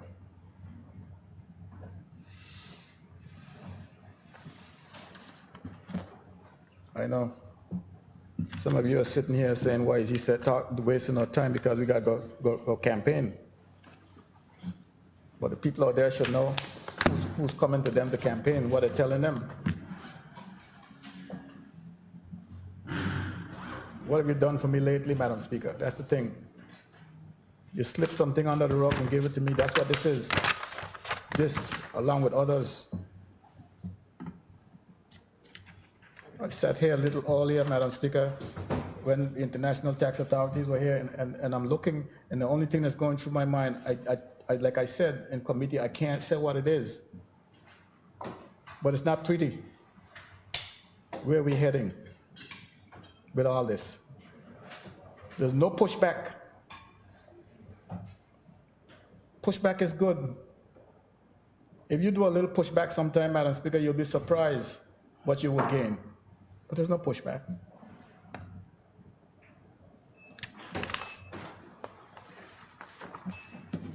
At some point, in the not too distant future, Madam Speaker, we will learn something. Like I said, in the not too distant future, because I'm being hopeful. We continue along this path, Madam Speaker, we're going to have nothing, or people will have nothing. Thank you, Madam Speaker. Thank you, Honorable Member. I recognize the Territorial Member, Honorable Carvin Malone.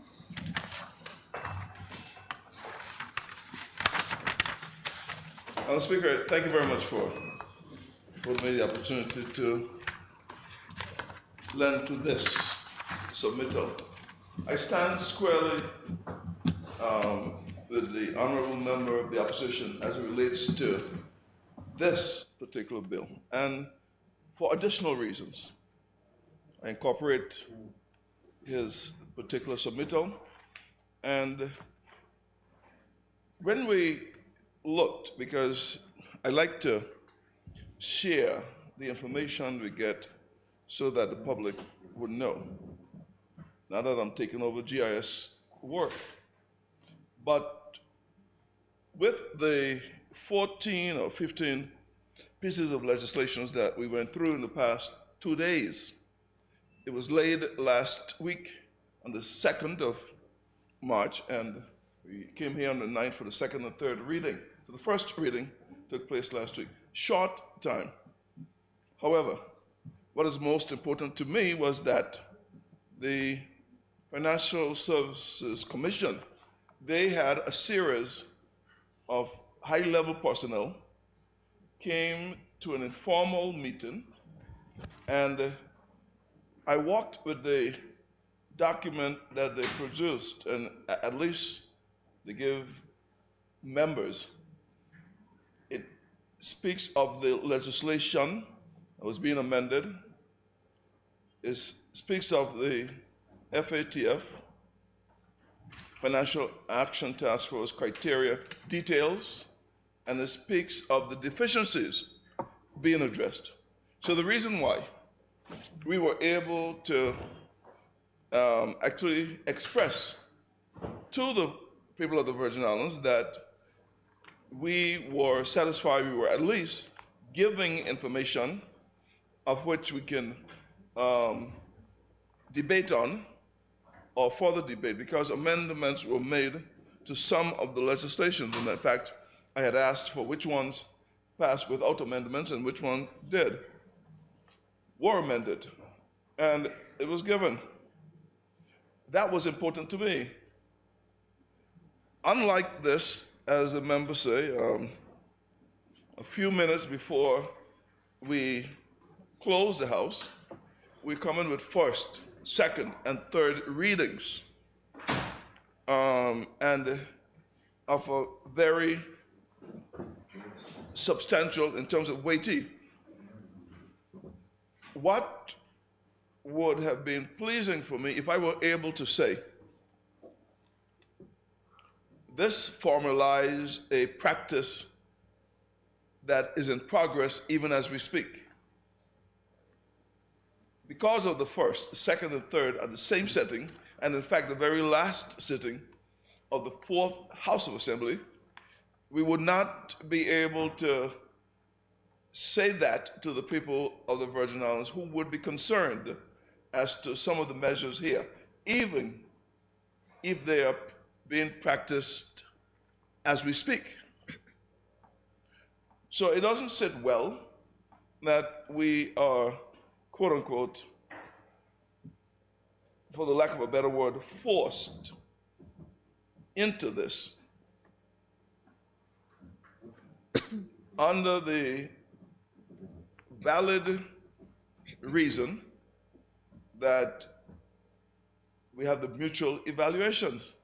In spite of that, I think that, as a member would say, to just rubber stamp it and not have the people with the benefit of it, because when the witnesses come, they no doubt would have just reasons for why this must be done before the mutual evaluation. But the people of the Virgin Islands would not be privy to that conversation, and whether or not we amend it, they would not be privy to that until the actual bill is assented to.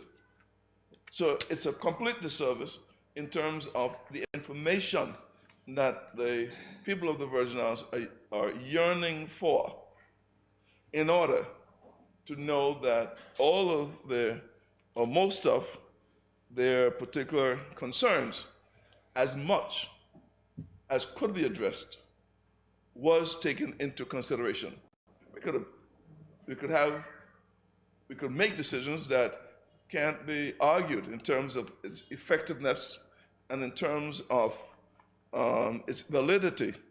But I find that when people are involved through the process, it makes our work much easier, and there's an understanding. So even if we make an error, the people of the Virgin Islands are accepting that they had a chance to have an input. So I'm not sure where we go from here, but it is uncomfortable that, unlike what the Financial Services Commission did, in which I was pleased, I have the document here, so this is why I didn't have to ask too many questions. I was pleased that it took the time to give us advance preparation for all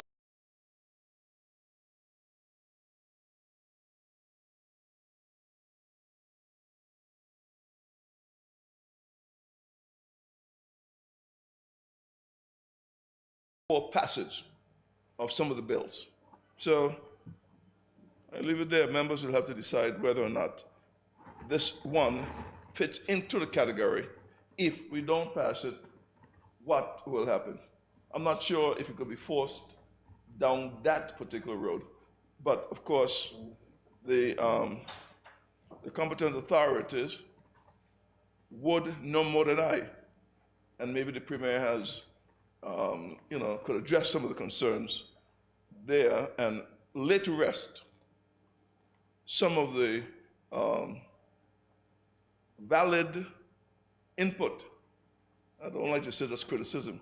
The valid input that we will get from the community as regards this particular bill. Because when you talk of cooperation with law enforcement agencies, it will seem to me that the Joint Task Force is among that particular line of thinking.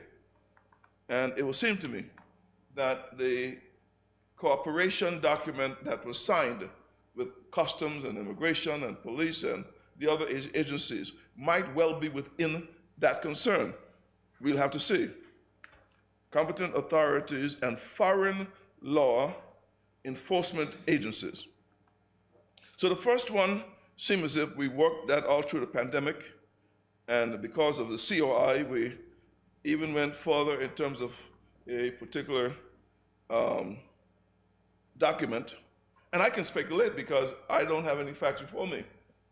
So I can speculate that this is what it was born from, conceived. The competent authorities. Again, we'll have to look in terms of the definition as to what that means as far as we are concerned. And foreign law enforcement agencies. It was once said that investigations were going on and no one knew about it. Well, here we are. We're going to put it in law. They can come and they can investigate, and no one will need to know about it, save for the written instructions and the sworn to secrecy that we would have to go for this form of investigation.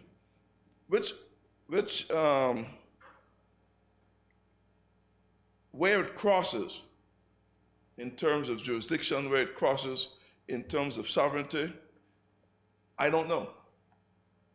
But we will learn more about it, and if we had even a daylight, 24 or 48 hours, 36 hours daylight, we could then have the informal and then have this introduced or explained even more. So these are the concerns, and so I stand squarely with the provisions made, or the points made by the leader of the opposition, and in addition to what I've said. Thank you very much, Madam Speaker. Thank you, Honorable Member. Any other member wish to debate? At this time, I'll call on the Premier to wrap up.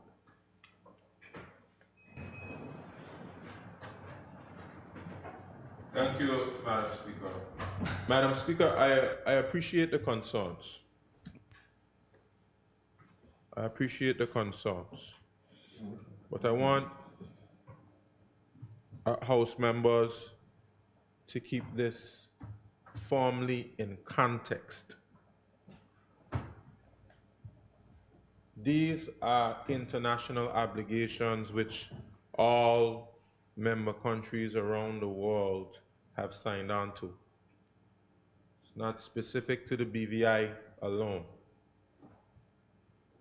All over the globe, member countries are required to cooperate in the battle against financial crime, money laundering, terrorist financing, proliferation financing. These are challenges and crimes which happen across borders. So it is important that cooperation is across borders. And these amendments are in line with the recommendations of the Financial Action Task Force. Now, we want to know the implications of of not um, aligning with the Financial Action Task Force recommendations, that the implications of that is receiving a negative evaluation. You want to know the implications of receiving a negative evaluation? I think persons in the financial services industry will be able to explain that better than I. But it is my understanding that it will be a blow to our financial services industry. So we can keep our sovereignty and autonomy and refuse to cooperate internationally and watch the financial services die. That we can choose that if we like. The other countries will be happy to take our business.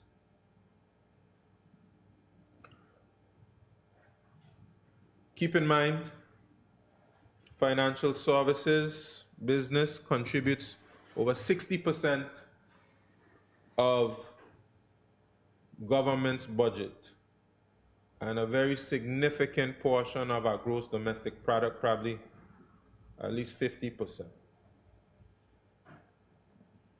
So we can decide whether we want financial services industry or not,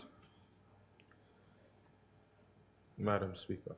It's not to say that we don't have valid concerns. The concerns are valid, but let us, in committee stage, speak to our technocrats, those persons who have studied the recommendations of the Financial Action Task Force, and see whether indeed these amendments in the Customs Management and Duties Amendment Act 2023 align with those recommendations, whether they are all things which are necessary. Make sure there's nothing that has come into this amendment act which has just been placed there for whoever's benefit outside of aligning with the recommendations. These are all questions I'm sure we will ask in committee stage, Madam Speaker. But, Madam Speaker, this is the game we're in. We've seen lots of benefits from the financial services industry.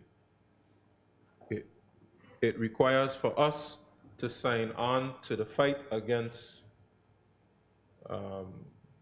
illicit finance, financial crime across the world. Okay, so we know what it means to have to meet international standards because we're constantly having to do it. I know sometimes it doesn't feel good, but this is the game we're in. So, Madam Speaker, with that, I'm looking forward for us discussing further in committee stage. Thank you, Madam Speaker. Thank you. Honorable members, it has been moved and seconded that the bill shortly entitled Customs Management and Duties Amendment Act 2023 be now read a second time. Those in favor? Those against? The ayes have it. I call upon the clerk to read the bill a second time.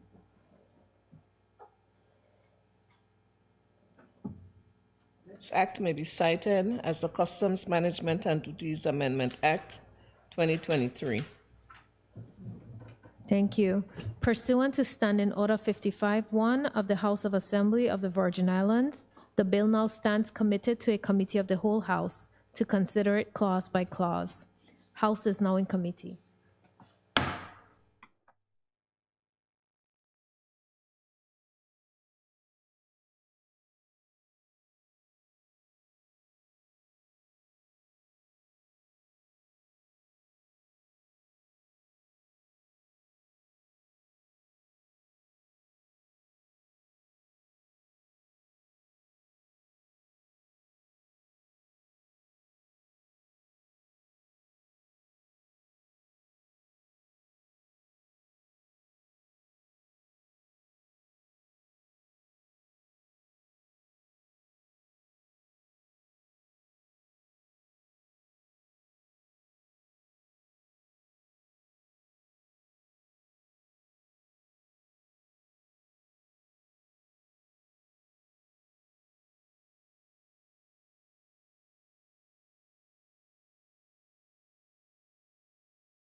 House now resumes its sitting. I call upon the Premier.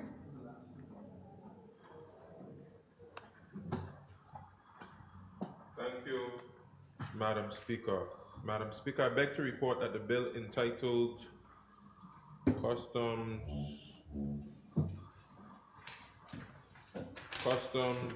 Management and Duties Amendment Act 2023 has passed through committee with amendments.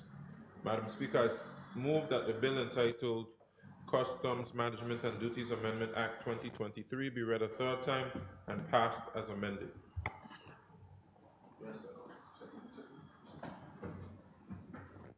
Madam Speaker, I rise to second the motion. Thank you. Honorable members, it has been moved and seconded that the bill entitled Customs Management and Duties Amendment Act 2023 be now read a third time and passed as amended. Those in favor? Aye. Those against? The ayes have it. The motion is passed. I call upon the clerk to read the bill a third time. This act may be cited as the Customs Management and Duties Amendment Act, 2023. Thank you. The bill has been read a third time and passed with amendments. I call upon the Premier. Thank you, Madam Chair. Madam Chair, I move that leave be granted to introduce the following bill standing in my name shortly, entitled Stamps Amendment Act 2023. Madam Speaker, I rise to second the motion. Thank you. It has been moved and seconded that leave to introduce the bill shortly entitled Stamps Amendment Act 2023 be granted. Those in favor? Aye. Those against? The ayes have it. I now call upon the Premier.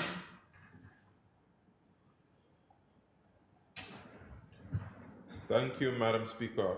Madam Speaker, I move. Sorry, I'm making a mistake.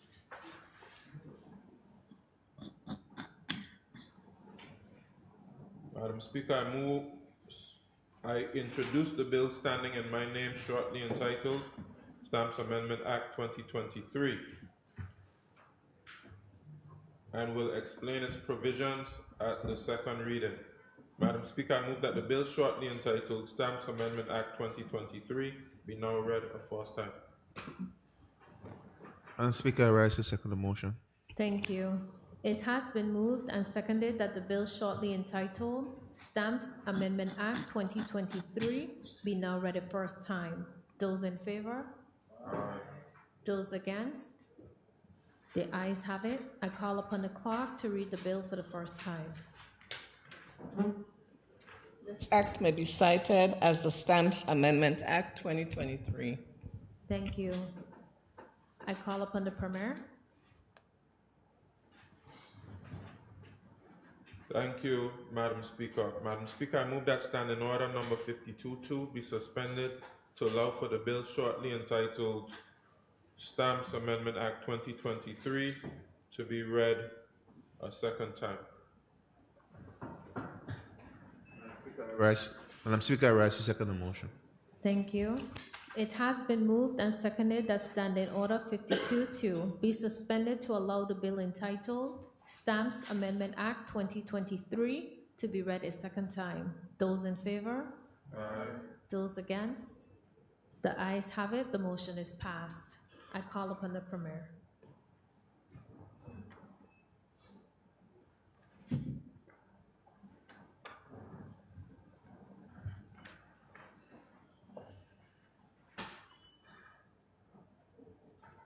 Thank you, Madam Speaker. Madam Speaker, I move that the bill shortly entitled Stamps Amendment Act 2023 be read a second time. I will now give the objects and reasons. Madam Speaker, Cabinet agreed on Wednesday to extend the waiver of stamp duty for belongers and Virgin Islanders who are first-time home and property owners. Madam Speaker, this bill seeks to amend the Stamp Act Cap 212 by introducing certain economic stimulus measures in response to the effects of the COVID-19 virus that still plague our citizens today. Madam Speaker, Clause 2 would seek to amend the schedule to the Principal Act by waiving the stamp duty on instruments for the sale or transfer of property to a belonger who is a first-time property owner for a period of 1 year. This is an ongoing initiative that has been an aid to secure and empower our people. I'm sorry? I think this one is 1 year.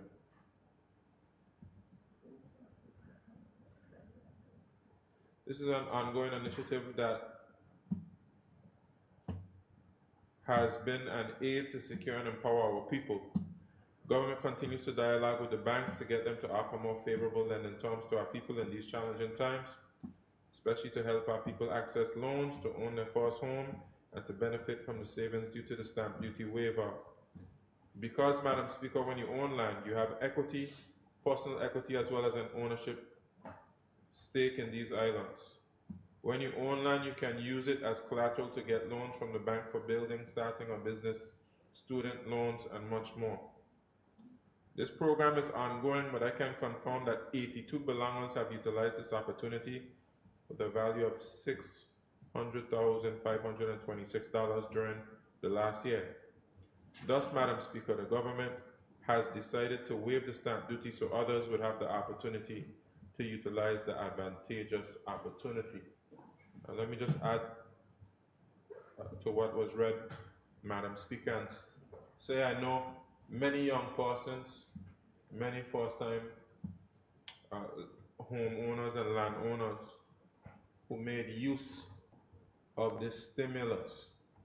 Of course, the Treasury would have lost out on some revenue. As we see here, over $600,000.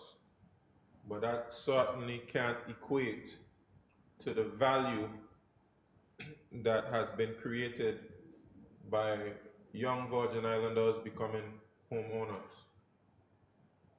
We mentioned the equity, but also other benefits of home ownership. Having a stake in the Virgin Islands, owning your own piece of the rock. And we understand the history of the Virgin Islands and how important land ownership is to the Virgin Islands.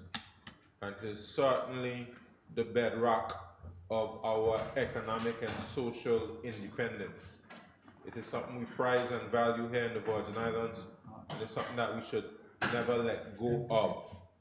So I'm very happy to extend this waiver for another year, and that every belonger out there makes good use of this opportunity, and that we encourage our financial institutions to create packages to help individuals to purchase more land.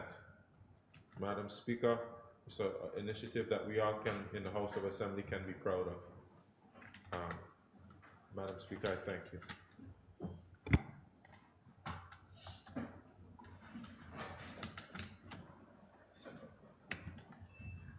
Madam Speaker, I rise to second the motion. But while on my feet, Madam Speaker, I just want to briefly state that this is an initiative that I fully endorse and support, Madam Speaker. I believe that the principle of land ownership is something that is critical for us as Virgin Islanders. It's something that is essentially, as it said, is in our DNA in terms of owning the property and property ownership. My only concern, Madam Speaker, when this initiative was started, I believe it was in 2021, for us to ensure that we avoid the issue of speculation. Persons who have wealth and have means finding a back door to buy large tracts of land and sit on it and speculate. Madam Speaker, I know we had this discussion at length before we move forward with this in Cabinet to find ways in which we could sort of close any loophole for persons who would want to take advantage or exploit the intent, which is to ensure that first-time homeowners or first-time landowners get an opportunity to get a leg up, economic benefit for themselves and their families. As we know that $7,000 or $8,000 or $10,000 goes a far way particularly now when the cost of borrowing is so high, one, and the cost of construction, Madam Speaker, has in inflation has gone up. So I welcome this and look forward to more young Virgin Islanders or even middle-aged or even any Virgin Islander who haven't bought a piece of that property to get an opportunity to get their piece of the Virgin Islands and the Virgin Islands dream. So again, I support this and I look forward to the discussions in committee. Thank you, honorable members. At this time, I'll open the floor for debate. I recognize the Minister for Natural Resources and Labor, Honorable Melvin Turnbull.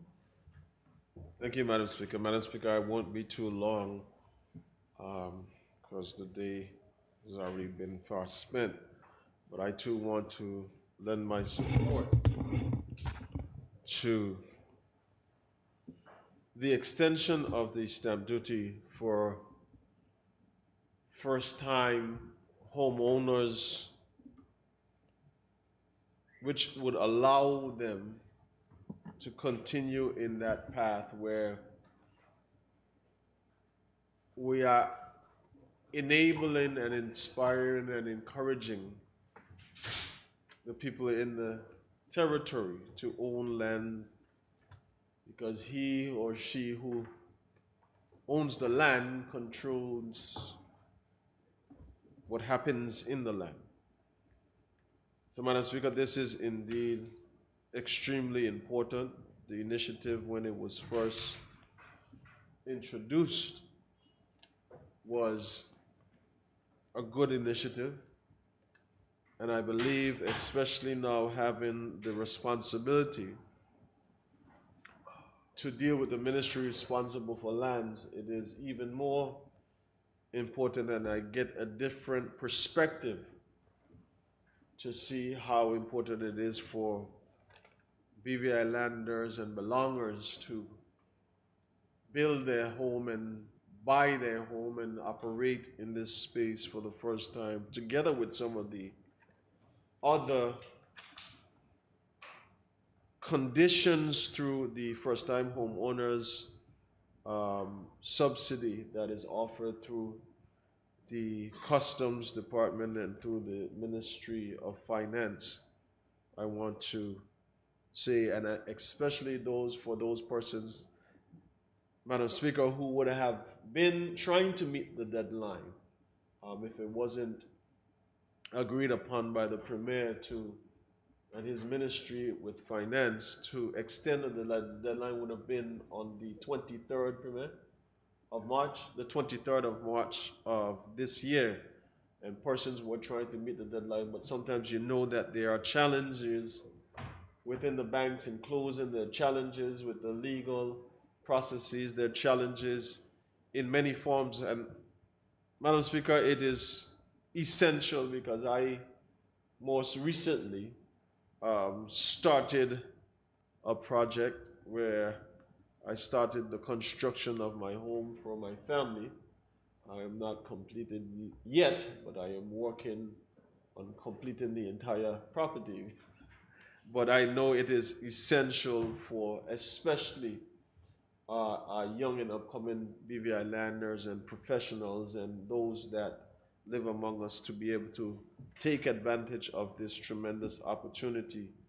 And Madam Speaker, I want to say that this initiative is not only noteworthy, Madam Speaker, but it is essential to continuing to enhance growth and development for the people of the Virgin Islands, because this land, I sing in a lot of songs lately, this land is your land, this land is my land, from the Caribbean to the Virgin Islands.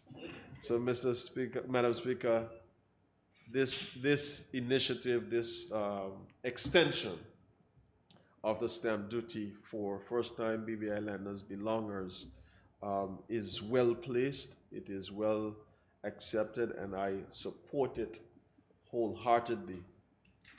Madam Speaker, I just want to stand and make that known on the record. Thank you, Madam Speaker. Thank you. I recognize the member for the 9th District, Honorable Vincent Wheatley. Madam Speaker, I too will be rather brief. I just want to stand in full support of this initiative. Madam Speaker, I saw a post on Facebook, must have been yesterday, a young BVI lander, and the post said, it seems like in order to own land in the BVI, you have to be rich. And that is so unfortunate, Madam Speaker. And I've been saying it for a very long time. We have to do more and better at putting lands in the hands of particularly our young persons. We can't have them feeling that land is out of their reach ever. This is but a small step, but a very important step nonetheless, Madam Speaker.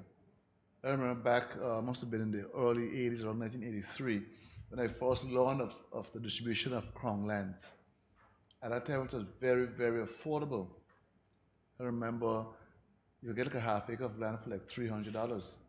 You went to transfer the land, probably cost you $600.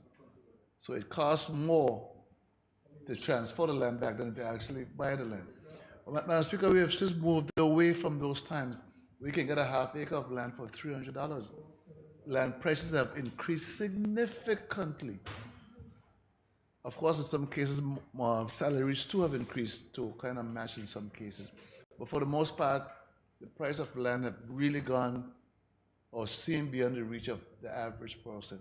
And we must do all that we can to bring land ownership within the reach of our people, particularly our young people. I've worked really hard to bring the first land distribution program online, just to finish a few things, to where land can become available at affordable prices and not out of the range of our people. Who owns the land, owns the country. So we must do all that we can, Madam Speaker, to make sure we get lands in the hands of our people. Thank you, Madam Speaker. I support this bill. Thank you. Any other member? At this time, yes, I recognize Honorable Shireen Flex-Charles. Thank you, Madam Speaker. I too support this extension. It is very important that we make lands affordable for persons within the territory. And I believe, Madam Speaker, that this is one way to do it. The stamp duty can be a significant amount, and so there are some persons with this not being a hindrance that they are able to afford property. Madam Speaker, we must do better in ensuring that our young people are able to purchase property, that young people are able to afford property. And so moving forward in the future, there must be a significant program in place. And Madam Speaker, we have to stop giving lip service to land ownership in the territory and make it happen, Madam Speaker. Thank you very much. Thank you, Honorable Member. At this time, I'll call on, the Leader of the Opposition.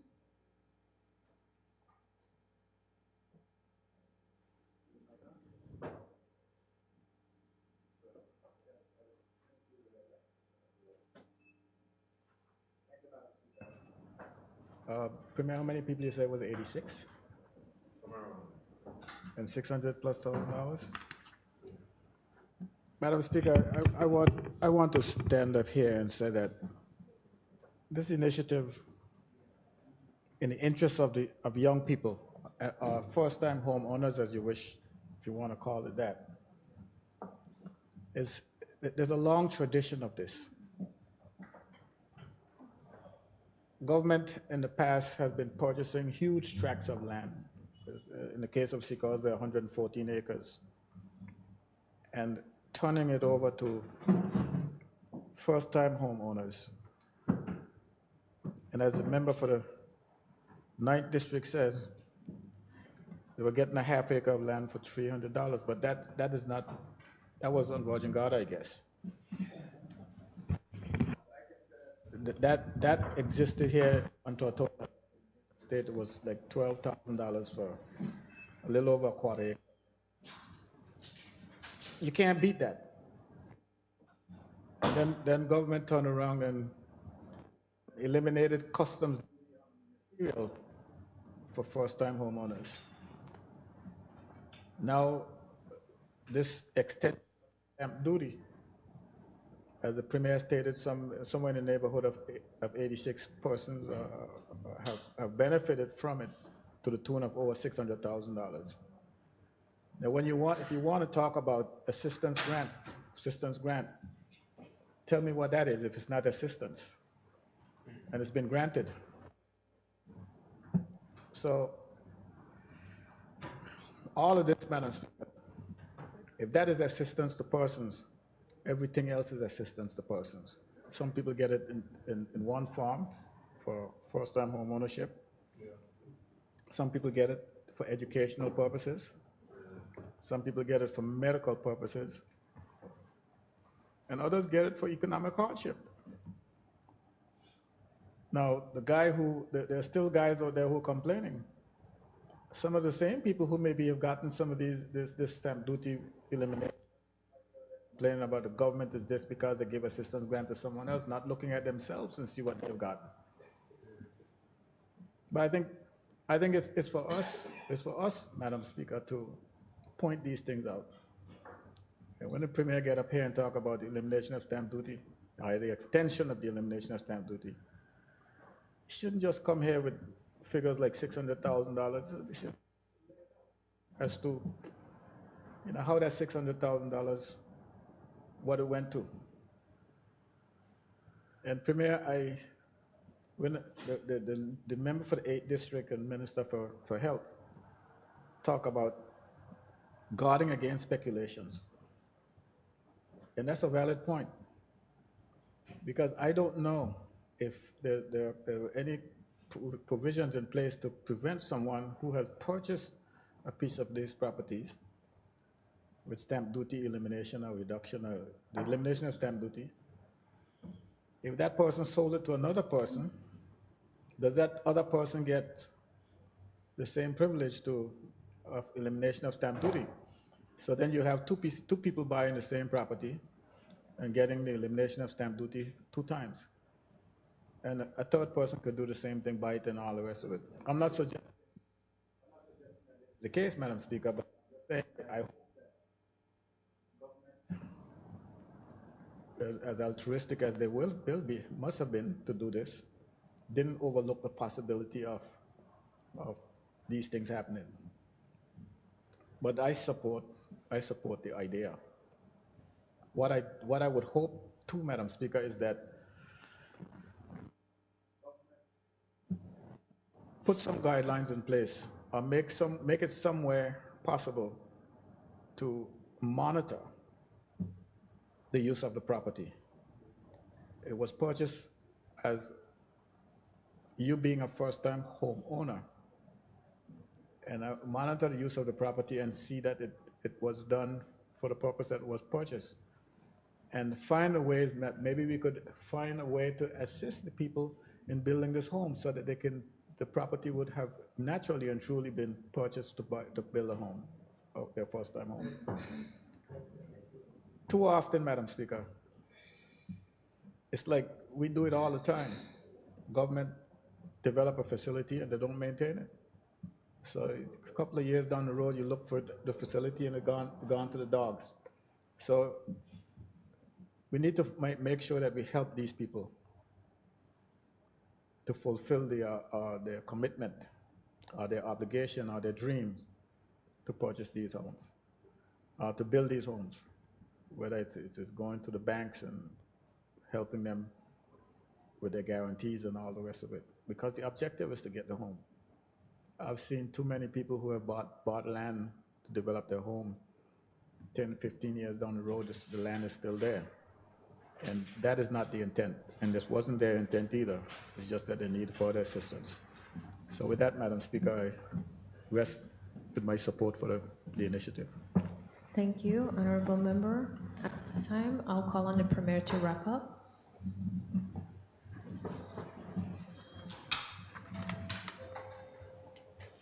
Thank you, Madam Speaker. Madam Speaker, let me take this opportunity to celebrate those initiatives in the past. Whether it's Nibs Estate, Nottingham Estate, or other places in the territory. Stevens Land. Stevens Land, Schooners. Those things were visionary initiatives, and they're not quite understood by persons who have come from elsewhere.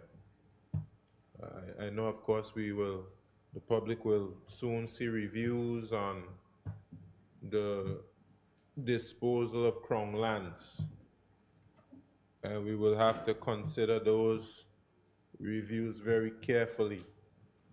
But not everyone understands the way in which programs such as those have contributed to a high quality of life in the Virgin Islands.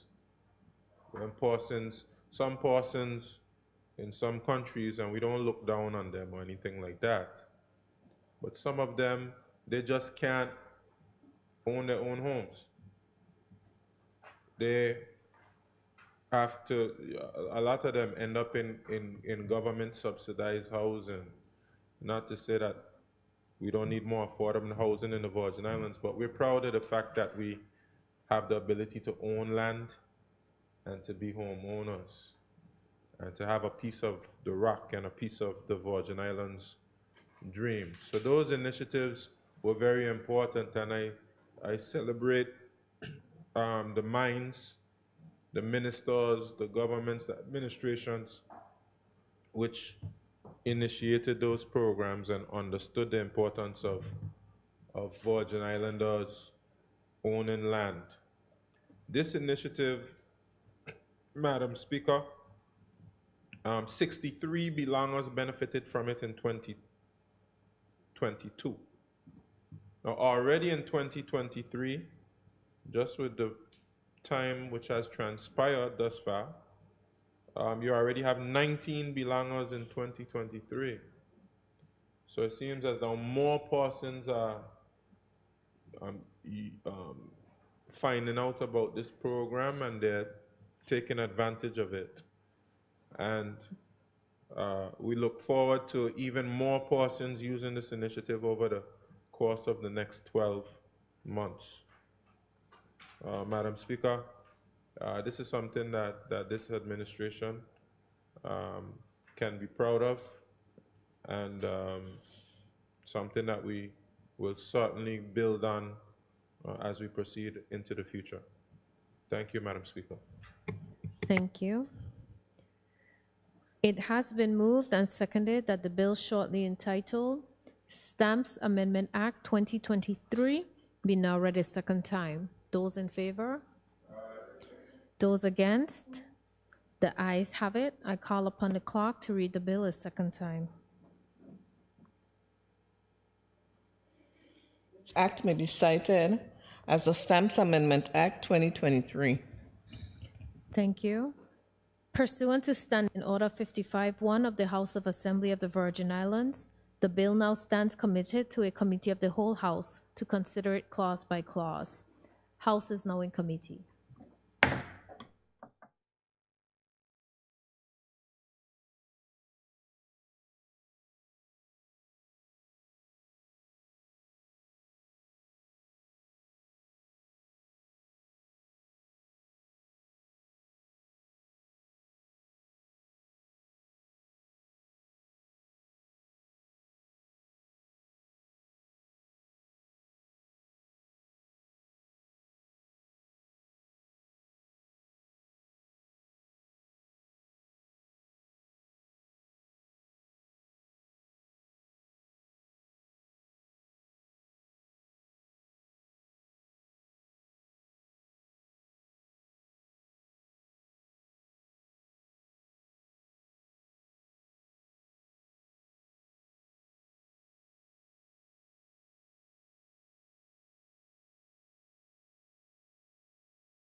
I call upon the Premier.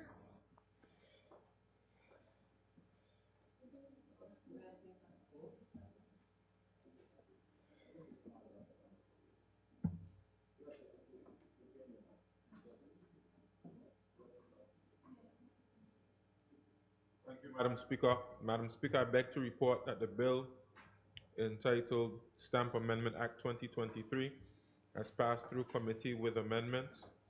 Madam Speaker, I move that the bill entitled Stamp Amendment Act 2023 be read a third time and passed as amended.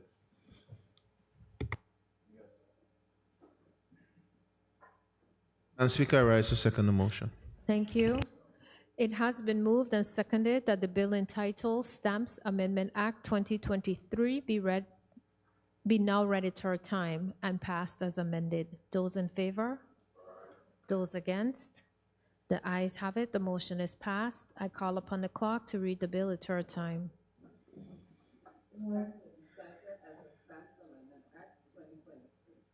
Thank you. The bill has been read a third time and passed with amendments.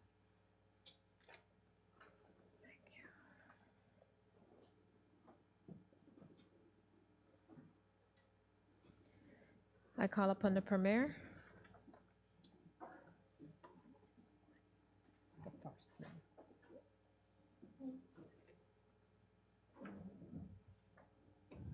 Thank you, Madam Speaker. Madam Speaker, I move that the House do resolve itself into a committee of the whole House to consider the schedules of additional provisions. I'm sorry, Premier, I believe you have another motion to make. Another motion?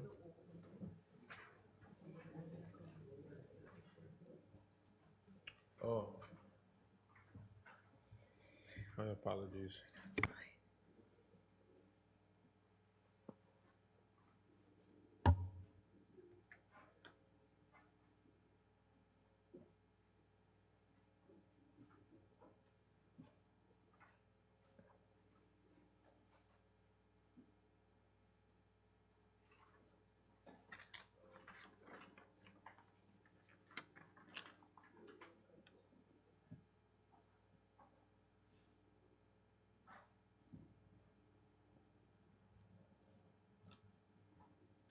Bear with me a second, Madam Speaker.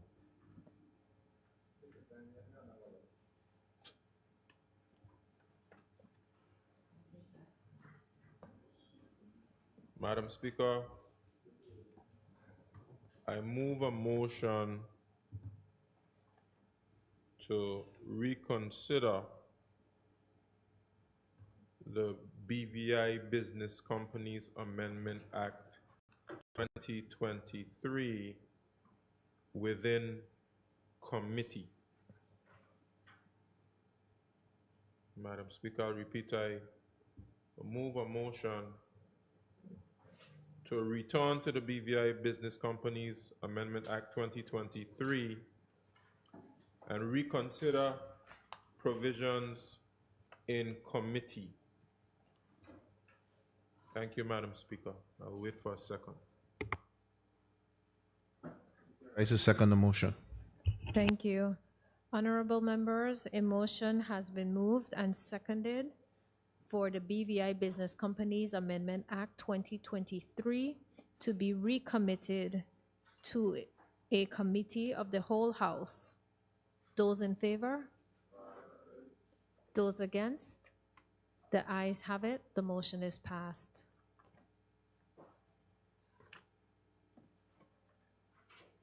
House will now go in committee.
I call upon the Premier. Thank you. Madam Speaker, I beg to report that the bill entitled BVI Business Companies Amendment Act 2023 has passed through committee with amendments. Madam Speaker, I move that the bill entitled BVI Business Companies Amendment Act 2023 be read a third time and passed as amended. Thank you. Madam Speaker, I rise to second the motion. Thank you. It has been moved and seconded that the bill entitled BVI Business Companies Amendment Act 2023 be now read a third time and passed as amended. Those in favor? Aye. Those against? The ayes have it. The motion is passed. I call upon the clerk to read the bill a third time. This act may be cited as the BVI Business Companies Amendment Act 2023 and shall be deemed to have come into force on the first day of January 2023. Thank you. The bill has been read a third time and passed with amendments. I call upon the Premier. Thank you, Madam Speaker. Madam Speaker, I move that the House do resolve itself into a committee of the whole House to consider the schedules of additional provisions number 18 of 2022. Sorry, number 3 of 2022.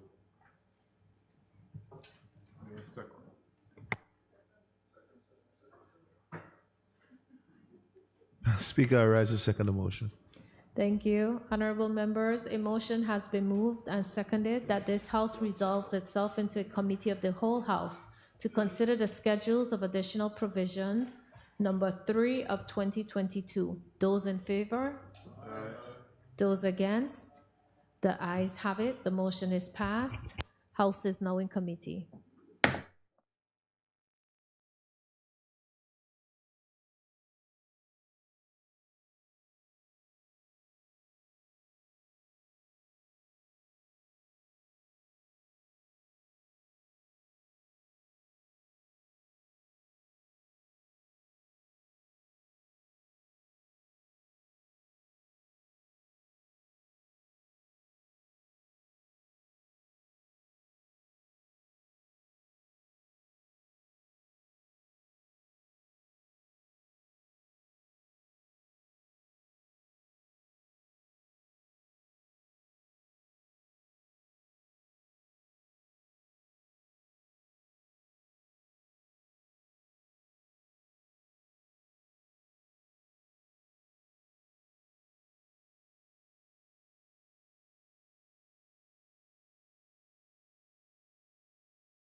I call upon the Premier and Minister for Finance.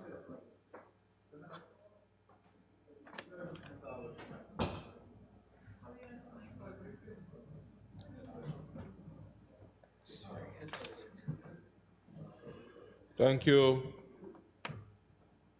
Madam Speaker. Bear with me just 1 second.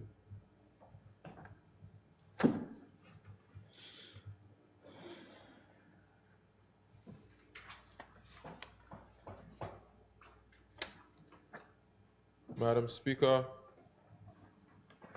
I beg to report that the schedules of additional provisions number 3 of 2022 were examined in detail and have passed through committee stage without amendments.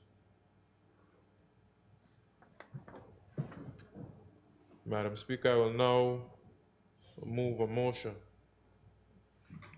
Be it resolved that the House of Assembly of the Virgin Islands approves the supplementary estimate set out in the schedule, which represents monies to be expended under their respective heads in variation or excess of the amount appropriated by the Appropriation 2023 Act 2022, number 18 of 2022, as follows. A, recurrent expenditure of $2,291,815, of which A, $30,073 are to be expended in excess of the appropriated amount, and B, $2,261,742 are to be expended in variation of the appropriated amount, and B, capital acquisition expenditure of $53,620 are to be expended in variation of the appropriated amount. Madam Speaker, just in addition, just to say, this is spending from 2022, and it is essentially a cleanup exercise.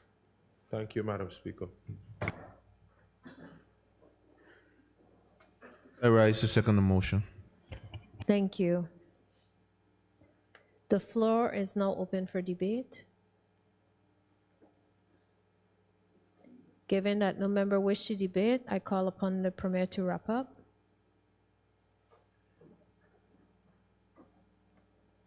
Madam Speaker, of course, I thank the members for their support in ensuring that we regularize spending from 2022 before this fourth of our House of Assembly comes to a close. Thank you, Madam Speaker. Thank you. Honorable members, it has been moved and seconded that the House approves the sum of money detailed in the schedules of additional provisions, number 3 of 2022. Those in favor? Those against? The ayes have it. The motion is passed.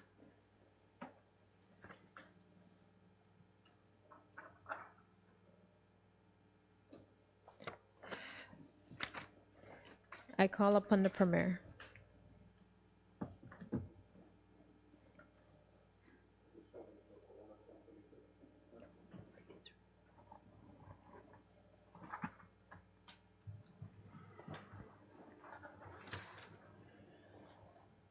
Thank you, Madam Speaker.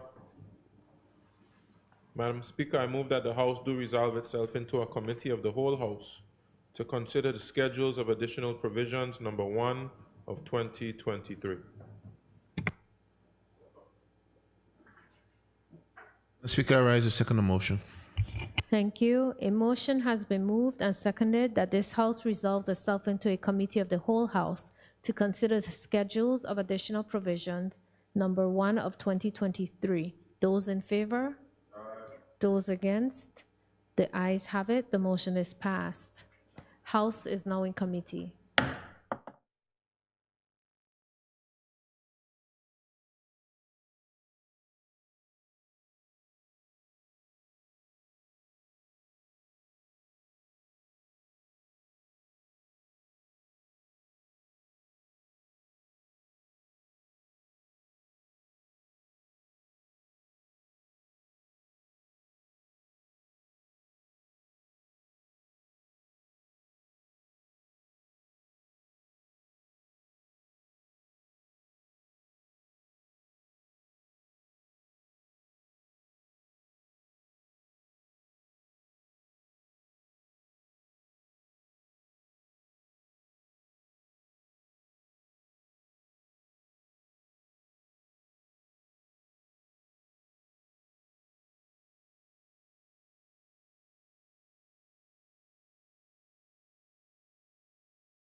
I call upon the Premier.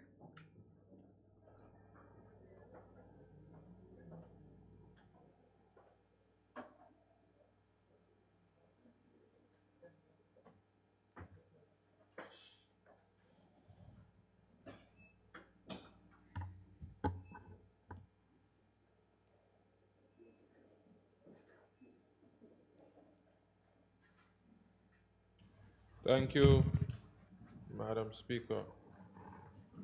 Madam Speaker, I beg to report that the schedule of additional provisions number 1 of 2023 were examined in detail and have passed through committee stage with amendments. Madam Speaker, I will now move a motion. Madam Speaker, be it resolved that the House of Assembly of the Virgin Islands approves the supplementary estimate set out in the schedule, which represents monies to be expended under their respective heads in variation of excess of the amounts appropriated by the Appropriation 2023 Act 2022, number 18 of 2022 as follows. That can't be right. A recurrent expenditure of $26,287,787.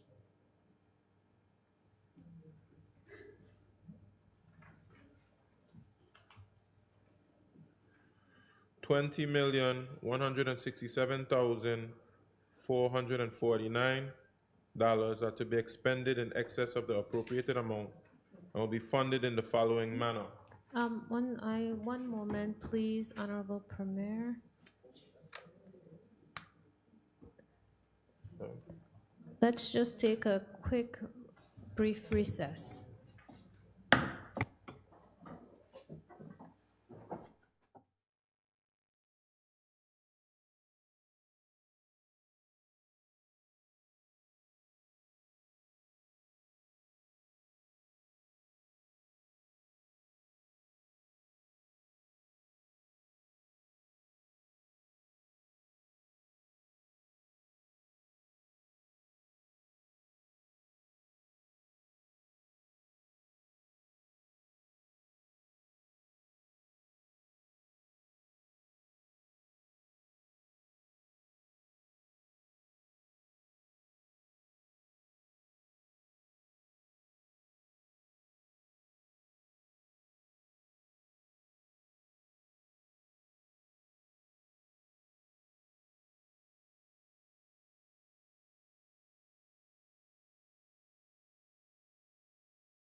This House now resumes its sitting.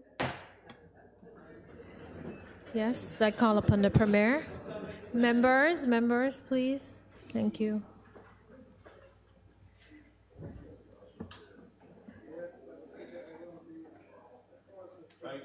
Thank you, Madam Speaker. I will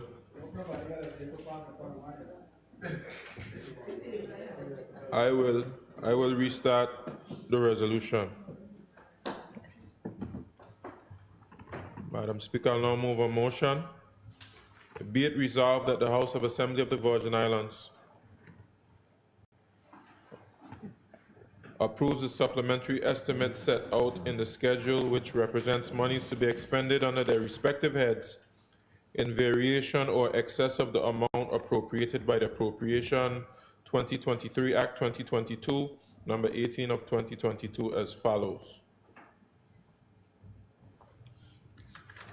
Recurrent expenditure, $26,287,787. $20,167,449 to be expended in excess of the appropriated amount and will be funded in the following manner. $10 million from the Reserve Fund, $200,000 from the Miscellaneous Purposes Fund,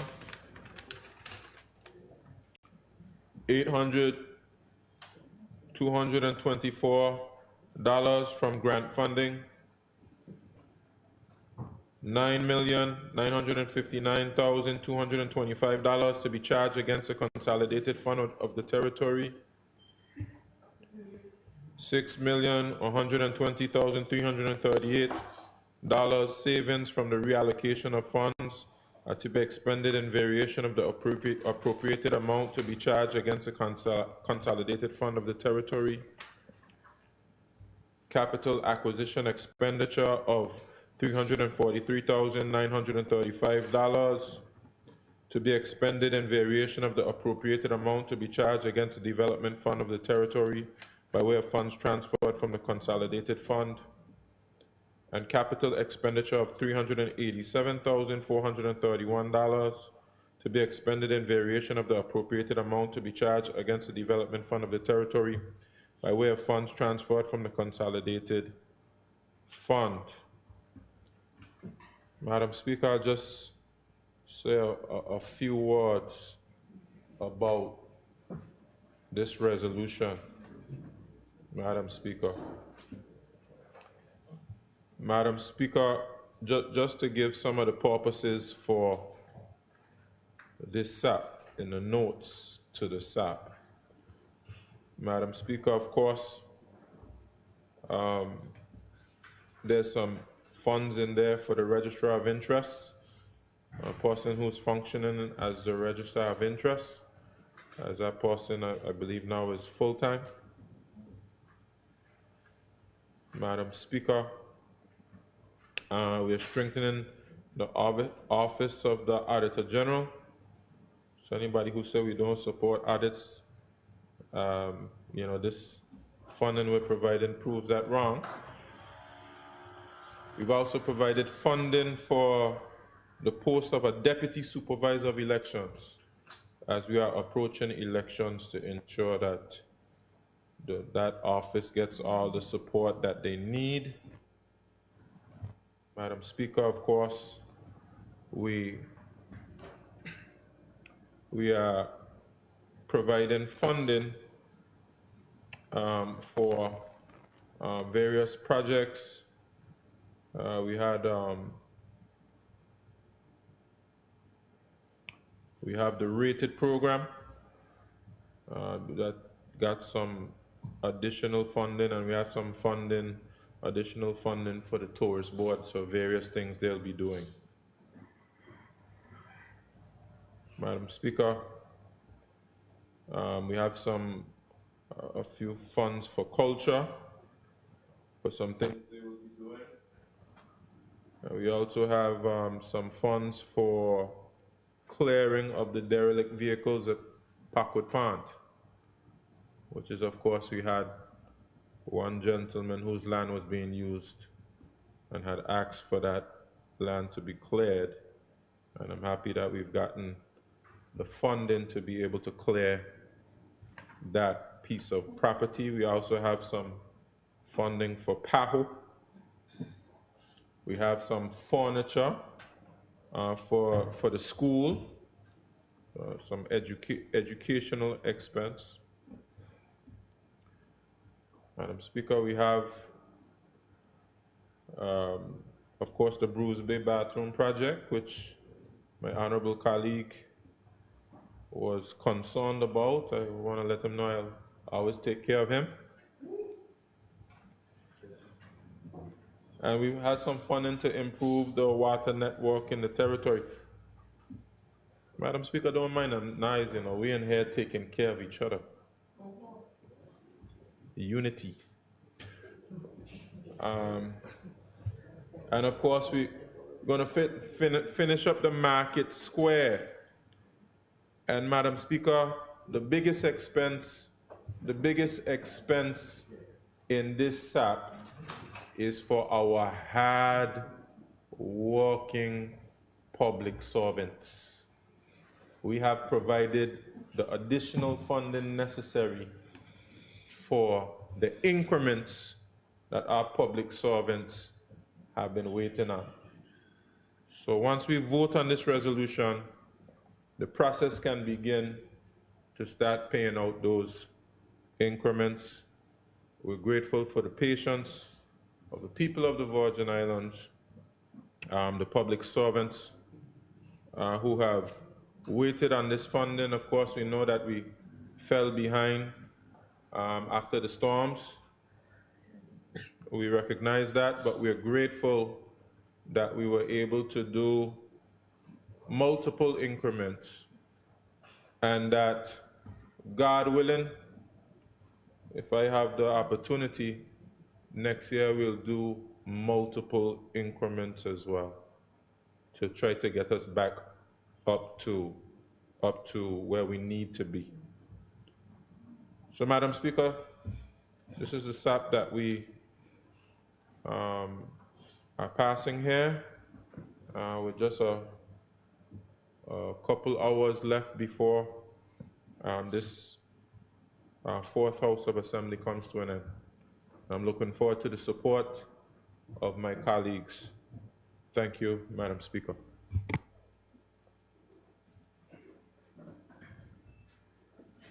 Madam Speaker, I rise to second the motion and I reserve my right to speak at a later date in proceedings.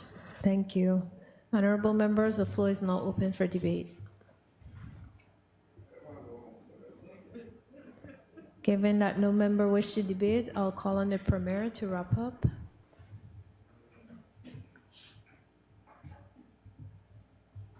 Thank you, Madam Speaker. I appreciate the support. I know my colleagues are waiting for any other business. So we'll see if we can wrap up this particular resolution, move on to the next, and then we can have any other business where colleagues can say what they wish. Thank you, Madam Speaker. Thank you. Honorable members, it has been moved and seconded that the House approves the sums of money detailed in the schedules of additional provisions, number 1 of 2023. Those in favor? Those against? The ayes have it. The motion is passed.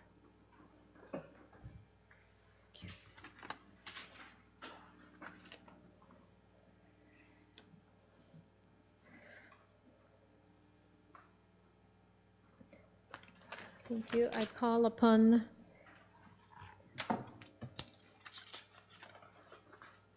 the Minister for Health and Social Development to move a motion.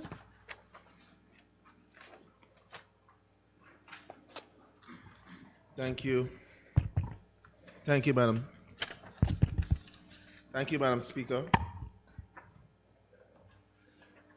I say thank you for the opportunity to move the following motion that is standing in my name. Madam Speaker, whereas 5(3) of the Beaver Health Services Authority Act 2004, number 14 of 2004, provides for the management of the Beaver Health Services Authority by a board. Whereas Section 5, subsection 5B of the said Act provides that the Minister of Health and Social Development shall, after consultation with the Leader of the Opposition, recommend to the Cabinet the appointment of one person as Chairman of the Board, and that such appointment shall be subject to the approval of the House of Assembly. And whereas the Minister of Health and Social Development has, after consultation with the Leader of the Opposition, recommended the Cabinet the appointment of Mr. Ron Potter as the Chairman of the Beaver Health Service Authority Board, now be it resolved that the House of Assembly of the Virgin Islands approves the appointment of Mr. Ron Potter as Chairman of the Beaver Health Service Authority Board for a period of 3 years with effect from the 15th day of March 2023. Madam Speaker, before I put this for a second and for subsequent debate, I'd like to refer to my notes and give a brief, and I do say brief contribution on this resolution that's before us. Madam Speaker, after a thorough recruitment process, I'm very honored to present Mr. Ron Potter to this Honorable House as a candidate approved by the Cabinet to chair the Beaver Health Service Authority Board at this critical point in the organization's development. Madam Speaker, Mr. Potter brings a wealth of experience to the role, having worked in accounting and organizational leadership for over 30 years. His expertise and proven track record of effective leadership make him the ideal candidate for this position. The selection process for the filling vacancies of the Beaver Health Service Authority Board was a rigorous and involved a comprehensive review of all applications received following the advertisement period. Shortlisted candidates were interviewed by a panel of public officials who assessed their sustainability for the role based on their qualifications, experiences, and ability to lead effectively. Madam Speaker, in the course of this recruitment and vetting process, it was agreed that Mr. Ron Potter possessed the attributes required for the leadership role, given his broad and nuanced perspectives of the complex issues involved in governing a statutory body. He displayed comprehensive knowledge of the principles, practices, and theories of governance, as well as an ability to apply this knowledge to practical situations.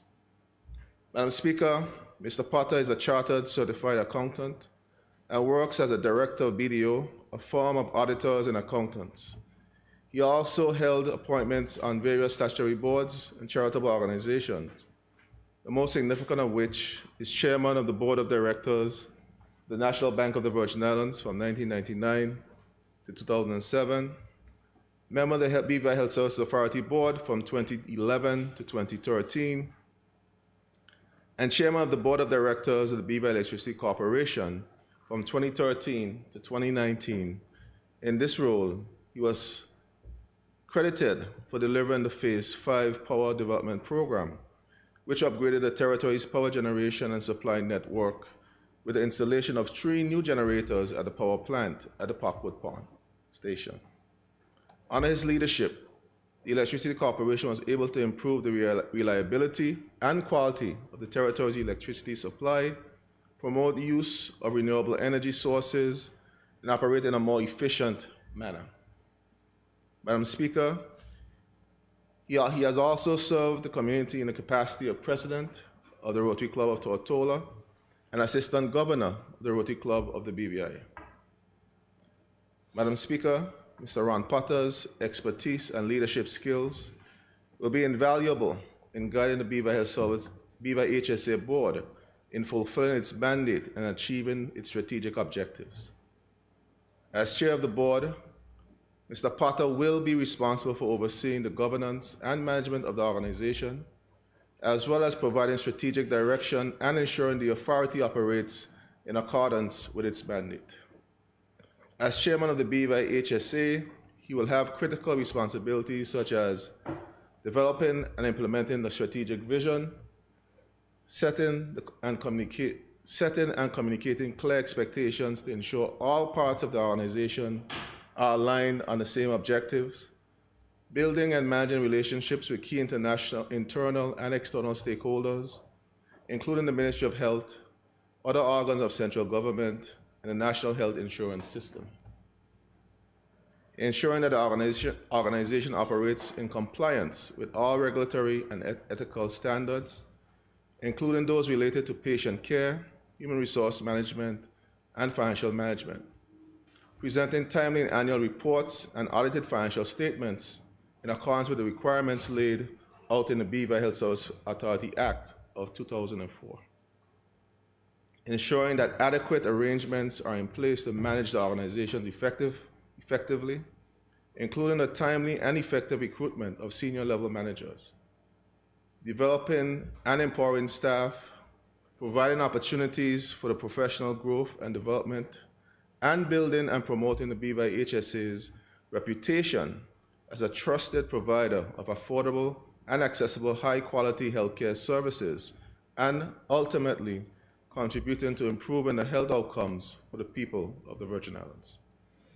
Madam Speaker, I have every confidence in Mr. Ron Potter's ability to lead the board and work collaboratively with other stakeholders to achieve these important objectives. Madam Speaker, I would like to extend my congratulations to Ms. Rosetta Crandall and Ms. Tashelle Martin Jackson on their successful applications to serve as members of the board, as well as to Ms. Kishelle Blaze Cameron, a fellow young Virgin Islander female from the Sister Islands, who will be assuming the role of Deputy Chairman for the remainder of her current term of membership. Madam Speaker, I take this opportunity to thank all the candidates who applied to serve on the Beaver Health Service Authority Board. The high caliber of applicants reflect the level of interest and commitment to the public service in our territory.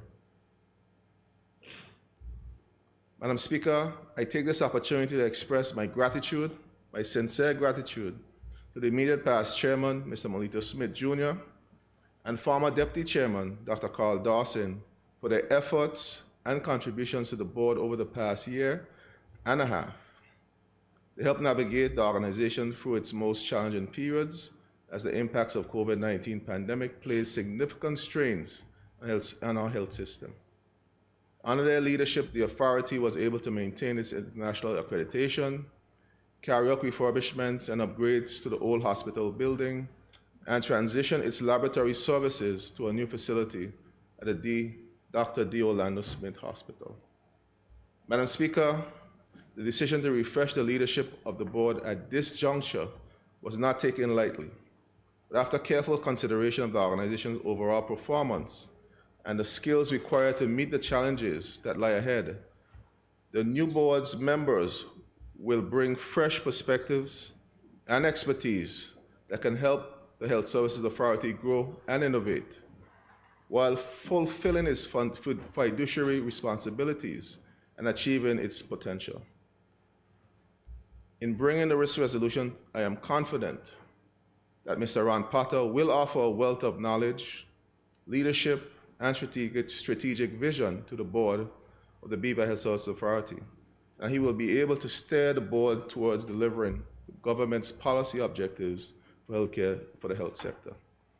Madam Speaker, with these considerations in mind, I'm of the firm view that Mr. Potter's appointment as chair of the Beaver Health Service Authority Board will be in the best interest of the Virgin Islands, and I thank all honorable members in advance, and I thank all my honorable colleagues in advance for their support of this resolution.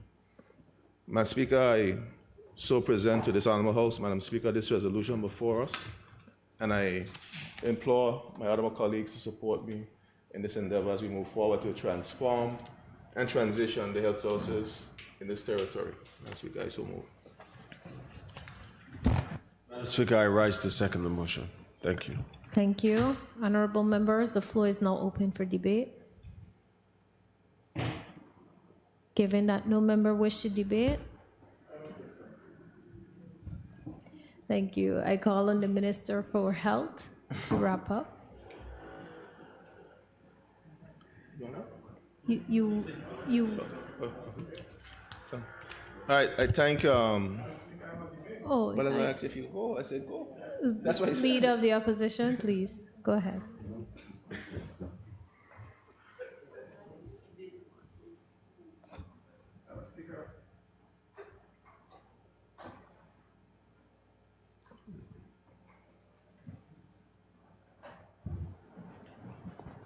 When I start to speak, they're going to tell me the mic isn't on. Is it on? Madam Speaker,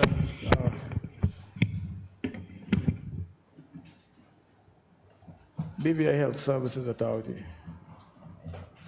There's so much to be said about that operation, Madam Speaker. I think the government gave BVI Health Services Authority $43 million. 42. Splitting hairs now, 42. $42 million. And when the BVI Health Services Authority came to us in standing finance, they said that it was $16 million shy of what they wanted. So that's like $58 million they anticipate or consider adequate to manage the facility and manage it properly. If that is the case, Madam Speaker, is it possible for us to expect better without the money that is required? I would like to see how the new management or the management under the leadership of Mr. Potter is going to fix the situation, the ills of the hospital. Hospital now I'm talking about. Madam Speaker, we have a situation at Dr. D. Orlando Smith Hospital, which I've heard about for quite some time. And I'm still hearing about it today, that patients in the hospital, their family members are required to bring into the hospital necessities. I'm talking about things like diapers for seniors,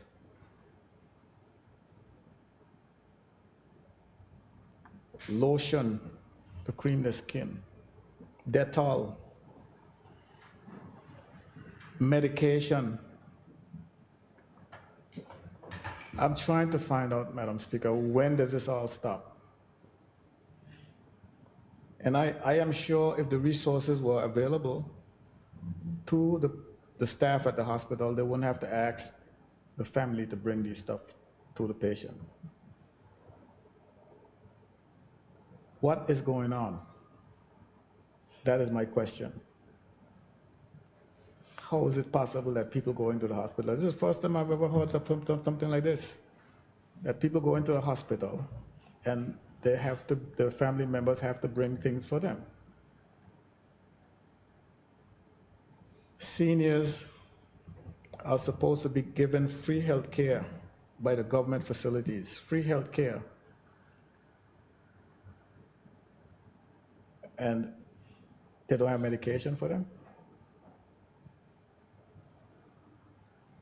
It is long past the time when we have to take people out of the hospital to take them to private facilities for certain tests and what have you. How is Mr. Potter going to address this issue? Is my question. I have no reservations about Mr. Potter's competence, but he has to be given the tools that is necessary for him to exhibit those competences. I've known him for quite some time, and I've seen his performance elsewhere. So there's no question in my mind that he's capable. But Minister, you hired him, and you have to tell us how you're going to equip him. You can't put him in that place to fail. Trust me, anyone you put there, I don't care who it is, and you don't give them the resources, they can't succeed, as good as they may be. I don't want to see him go there and fail, not because of his own volition, but because he wasn't equipped properly. Whoever was there before him, and who was there before him, and who was there before, who was there before him, who was there before them, wouldn't look good, didn't look good. And everybody complained and bawled and said that they didn't succeed. But why?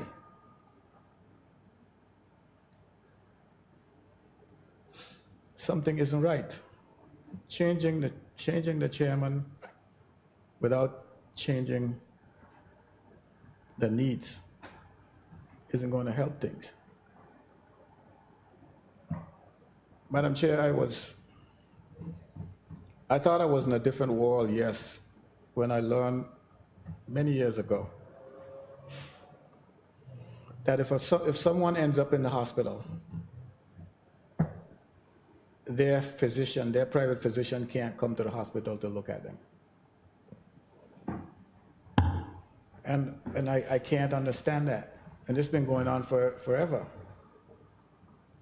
I thought that the last chairman that the hospital had, given his American background and experience, that these kind of things would change. I've never seen anything like it, but this is what happens, that's what obtains here. You can be going, seeing a private physician for years. One evening you end up in the hospital and bang, you under different care. I have no question in my mind about the competence of the doctors at the hospital, but it seems unnatural to me. So I would hope that these are the kind of things that Mr. Potter has to be bringing something to the table. You can't be going there and waiting to see what's going on in there and then you follow the lead, follow the program. You have to bring something to the table, something innovative. So Minister, things has to change at the hospital.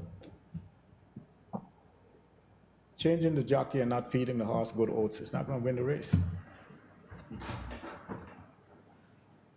And I like I said, Ron and I go back a long way, even before I came to this House of Assembly. So that's how far back it goes. We go. And I watched him, and I watched him grow. I see him today. I'm proud of him, the way he has developed. And I'm proud of him because he takes on challenges like this. But I don't want to see him go there and fail. You have to show us your plan, Minister, as to how you're going to revolutionize that hospital. I'm thinking on the hospital right now. I'm not thinking about the clinics. There's a clinic down in Seacoast, is a clinic down in Seacoast, but that's not in operation now. But that is something that he'll have to work on along with you, Minister, as to whether or not you're going to reopen the clinics and all the rest of it. But we have to buckle down and look at how we're going to start treating our patients at the hospital in a way that it was. There was a time when you would go there and all your needs were met. What's going on now? Why they can't be met? And those are my issues. Those are things that I think that we are capable of fixing. We don't give me the stuff about we don't have the resources to do it. We have to take care of number one first. What are our priorities? We always talk about between health and education, which is more important. I always said that if you're not healthy, education doesn't mean anything.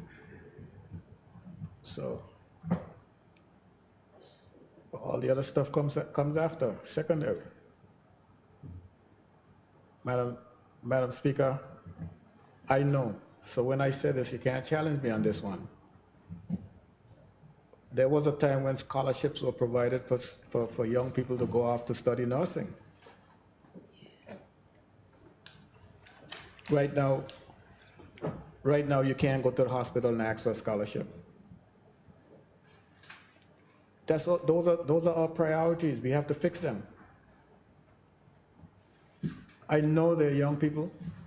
One of the ex-nurse, Ms.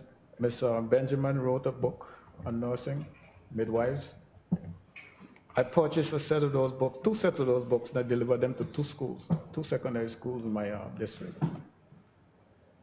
And I implore the young people to take an interest in nursing. But then, where do they go when they're seeking assistance to go off to school? There are no particular scholarships for nurses. And it is to our advantage to train our young people to be nurses. Because there is a need for them. The jobs are there. Because there are people working in these places. So that's a program that the new chairman should be promising us that he's going to make sure come on stream. That's the kind of forward thinking we need at the hospital and the BVI Health Services Authority. I don't want to hear that you've been in board meetings, and the board meeting lasts long, like how we're here tonight from morning, long board meetings, whenever we had these meetings, but what comes out of them? It's a talk shop. And I don't want the doctors and nurses and the healthcare workers and the people at the hospital think that I'm up here bashing them. Not at all. I'm trying to make life better for you. Because I know that you're probably making bricks from straws down there if the resources are so thin. I don't want to, this is not my intent. My intent is to make your life better. And if your life is being made better, it means that you can treat the patients better. And I know you need resources to do that. One time I was at the hospital by visiting someone, and I cringed. I cringed when they told me that they were going to get some tests. So I'm wondering, how are you going to take a person out of a hospital bed and take them out in the street to some other facility to take a test? We have to stop that. I'm sorry. Every Virgin Islander who is getting health care in the Virgin Islands, if they're not in the hospital, they're doing it at the private practices. Every Virgin Islander, they're doing it at the private practices. So it's not as if the private practices are sitting there twiddling their thumbs with nothing to do. And the better the private sector becomes, the more business they'll generate. Because all of us will feel more comfortable going there. I'm sure all of us as private doctors. Another thing, Madam Speaker, there is a promise that was made to the seniors of this territory that they are entitled to free medical treatment, which included medicine. But you would go down to the hospital, and there are people who are telling me that they're paying for their medication at the lab, at the pharmacy. I said, no, it can't be true. They say, yes, it is. The only thing I didn't do was walk there with them to see if it's true. But they tell me they are, I believe them. I don't believe that the people who are charging them is doing it out of wickedness. I think it's just because they don't know. And I've been by the hospital myself at one time. I went to get a polio vaccine. And they proceeded to charge me for it. Actually gave me a bill for it. And And no matter how I try to explain to them that, you can't charge me for this, they couldn't understand. So I had to get the chief medical officer to come and hey, just take this bill and do something with it. And the explanation they gave was that NHI doesn't pay for vaccine. So what do I have to do with NHI? This is a right that someone like myself has. And it's not because, those of you who are listening, don't go say that I have a right because I'm a legislator to get a free polio vaccine. That's not the reason.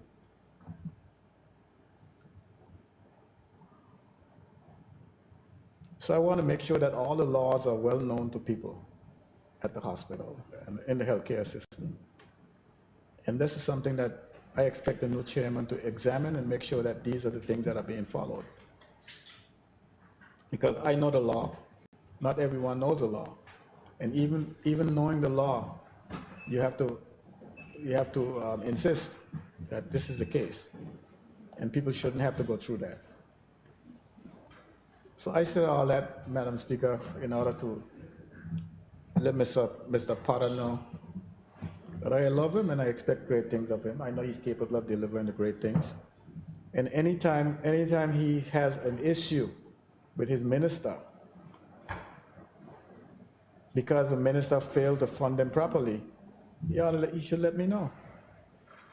And I would, this being the last sitting of the 4th House of Assembly, I would have to be here to tell the minister what I have to tell him. So it means I got to come back in order to defend people like Ron. Can't leave him hanging. That's a worthy cause, definitely, and all the seniors who have to get medical treatment, and I want to see the hospital rise to the level that is expected of it. It's accredited. It's only, that and the college are the 2 facilities in the territory that are accredited. I know the high school started it. This whole thing started at the high school, seeking accreditation. For some reason it got derailed, but I would implore the minister to pursue it. So, with that said, Madam Speaker, there are some other things that I would like to mention regarding the facility, but I wouldn't talk to it here publicly. I would wait until I see Mr. Potter in the job, in the position, and tell him all the things that I wish to see happen, other than what I said here tonight. And to the healthcare workers down at the hospital and in the clinics, this country can't function without you. That's the level of importance you hold. We cannot function without you. And the lives that you preserve on a daily basis, we thank you for that. We want you to continue doing the work that you have been doing. You've gone through one of the most critical period of our times, which is COVID. You've seen a lot of suffering. You lost people. I'm sure at nights when you go home, you think about it. You think about it on your job. I don't think life was meant to be that way, but that's what happened. And we thank you for the service that you've given. We thank you for being able to protect yourself, survive it, come through all that. Not everyone survived. For you who are listening to me and can hear me, you were able to be one of those who survived it, and we thank you for it. Thank you, Madam Speaker. Thank you, Honorable Member. I recognize the member for the Ninth District, Honorable Vincent Wheatley. Thank you, Madam Speaker. Madam Speaker, I've known Mr. Potter for quite a while, and I have absolutely no doubt at all in his ability. But the challenges that we've just heard of the healthcare system in this country are phenomenal. Madam Speaker, I think it was last week, we lost Nurse Cambita O'Neill, one of those pioneering nurses. And I was telling the story in Agada when she landed there. I think she had just became a nurse around 1952. And she walked off the little sloop onto the shore. She put her bag down and went straight to Miss Frida's house and delivered Miss Frida's very first child. We've come a long way since then. Mayor for the Third focused heavily on the hospital, and there are issues there. But in the 9th district, we don't really have hospitals. We have clinics, 3 clinics to be exact. And Madam Speaker, tourism is very, very important to my district, but also the residents who live there, particularly in Anegada. Madam Speaker, the new chairman has his work cut out for him. And my only wish is that I hope he really understands the job he has to do, because it's not an easy one, and it's some very difficult decisions he will have to make. I can't say why certain problems persist. In Anegada, we went from a doctor 1 day a week, then it went to 4 days a week, then it dropped back to like 1 day a week. Now it's like 5 days a week. All people want to know, Madam Speaker, is if I get sick, I can be taken care of. It should not be too complicated to make that happen. If I'm an Anegada and I get sick, I want to know I can be taken care of. If I'm in North Song and I get sick, I want to go and check my pressure, I can be taken care of. If I'm in a valley, I want to be taken care of. If I have to be transferred to Tortola, I watched this happen, I think it was yesterday. There's somebody in a boat with a heart condition, put on an ambulance boat, came over the water to Trellis Bay, and the ambulance boat couldn't dock because 2 other little boats were there at the government dock where the ambulance boat was supposed to dock. So they had to be diverted to another place. For the ambulance, another place. And Madam Speaker, we have the North Iowa Regional Clinic up there with top of the line equipment, but yet if I just get my toe damaged and x-rays are like an impossible thing. Why are we putting our people through this as if we're still back in 1952 with midwives? So, Madam Speaker, I just want to wish the chairman every success. He has his work cut out for him.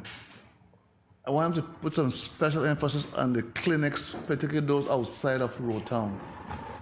I hear the cry every single day. Madam Speaker, you know, there aren't any babies born on Virgin Harbour anymore. Because the facility doesn't really allow it at this point in time. I want to get back to a time when you can get your baby on Virgin Harbour, so you get up proudly and say, I born here on this island. I used to hear when I was young, the babies were all born there. Now all the babies are born at Peebles.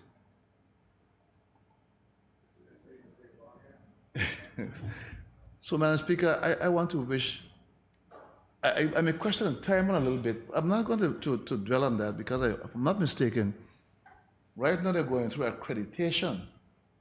I believe they're somewhere in accreditation. And to change chairmanship in the middle of accreditation, I don't really know what all it entails, but because we'll see how that turns out. But accreditation seems to be something that's very important to the hospital and for healthcare. So, Madam Speaker, I just want to wish the new chairman, and I'm so proud of Ms. Kishel Blaze Cameron, a young Virgin Guardian. You see they're moving up and solving in these very important capacities from right out of North Sound. Proud of that. Really proud of that. I was even aware, the minister told me earlier, because I feel proud of the fact that we are solving in these capacities all over the BVI. But Madam Speaker, I want the new chairman to look at the clinics outside of our Road Town. Let's bring healthcare to where healthcare needs to be on the sister islands outside of Road Town. That's all I ask of you right now. Healthcare is a big problem. It costs us a lot of money. Let us deliver for the people of this country. I thank you, Madam Speaker. Thank you. I call on the Minister for Health to wrap up. Thank you, Madam Speaker, and I thank my honorable colleagues for their contributions to the debate and their comments. and the comments are noted, and I know the incoming chairman is also noting the comments. Madam Speaker, we all know it's no secret that there are challenges in this territory with the health system. But there are also some good things that the health system has done and continue to do, Madam Speaker. I believe that the team that we brought in addition to support Mr. Potter has the ability and the capacity to manage these challenges that we see the healthcare is faced on a daily basis. Mr. Potter has a track record of coming into very difficult situations and making significant changes. We talked about the challenges that were faced at BYEC. We had to make the transition into upgrading the power station and building the capacity, the Phase 5 program that was on the books for a very long time, talked about, but never executed. Came in, got the funding with the support of the House to get that project up and running just in time, Madam Speaker. God forbid if that was not in place after the hurricanes of 2017, where we would have been in terms of recovery, particularly in terms of power generation. So it takes a lot of the issues that any entity or organization faces. It takes management, it takes leadership, it takes a determination to tackle the difficult and tough decisions, tough problems, and bring innovative solutions to bear to solve those problems. And I believe we have that in this chairman, Madam Chair, and I believe that the young people that are around him that supports him, he has a group of women. I think he's one of two men and all the rest are women on this board now. Young Dr. Cyrilyn Walters, who's on the board. I think there are two medical practitioners on the board. We have an attorney. We have operational expert in our new nominee, Ms. Barker, who's exceptional, very innovative, bright young lady who has capacity, and I know that is going to bring some great insight and ideas to the way that they manage the operations and the way that they move their health services forward going forward. Young energy. And I think we've given these young people an opportunity to make a difference and a contribution in their country moving forward. And I believe sky's the limit in terms of what they will achieve once they have the requisite support, as the leader of the opposition said, from the incoming government going forward. And I think that any government that comes in place would appreciate and understand the importance of healthcare and the healthcare system in the territory, and the level of devotion and support that we have to give to the system. So, Madam Speaker, I thank the members for their comments, and I know that our new deputy, Ms. Blaise Cameron, will pay particular attention, as well as a Sister Island individual who understand the nuances and the concerns that the Sister Islands face, and will bring that to bear in the discussions around the table in terms of bringing solutions and more so resources to address some of those challenges that the Sister Islands face. Virgin Gorda, Anegada, Just Van Dyke, to be able to assist those individuals to get the same quality health care that we get here in Tortola on the main island. So I have no doubt in my mind that those young people and individuals who are on the board have that level of commitment to make that a reality. So Madam Bida, let's say, Madam Speaker, I want to also give commendation, and we're about to close the House, but I also want to recognize the healthcare workers, the frontline staff, the persons who work on a daily basis. I know I was there today visiting one of my seniors in my district who I learned earlier was in the hospital, Ms. Ella Smith, and I want to wish her well as she recover and get home safely. And you see the dedication, Madam Speaker, of the nurses, the sanitation staff, everyone in the process, in the chain of service, and the level of dedication to the patients and dedication to just healthcare in general. So we have a good support team. We just need a leadership in place to help corral them and motivate them and get them moving in a direction that we all would like to see in terms of the health services in this territory. especially from our main public facilities in the clinics around this territory. I know we have the capacity. I know we have to make some adjustments, some changes, and I know the leadership that is in place now is not afraid to make those changes and those decisions. So they have my full support, and even if I'm the minister or not, when I'm back into this house, with the will of God and the will of the people of the 8th district, I will continue to support those individuals at the healthcare facilities and health service authority and support building quality healthcare for the people of these Virgin Islands. And I support Mr. Potter on his new venture. And I know he'll do his utmost best to make a difference in the healthcare services in the public facility and within this territory. Madam Speaker, I so move. Thank you. Honorable members, a motion has been moved and seconded. Those in favor? Those against? The ayes have it. The motion is passed.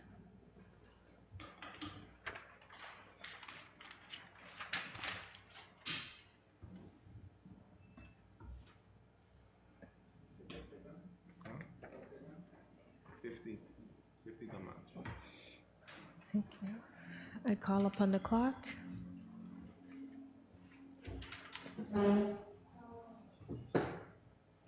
Item number 7.2, private members' business. Item number 8, other business. Thank you.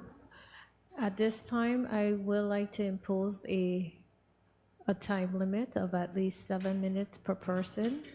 Yes, given, I know everyone would like to speak, and that's the only way that everyone will get to say something. Okay? At this time, I recognize Honorable Maduro Keynes.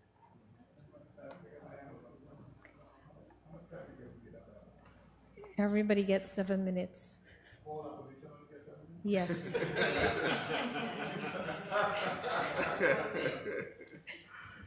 Oh, God.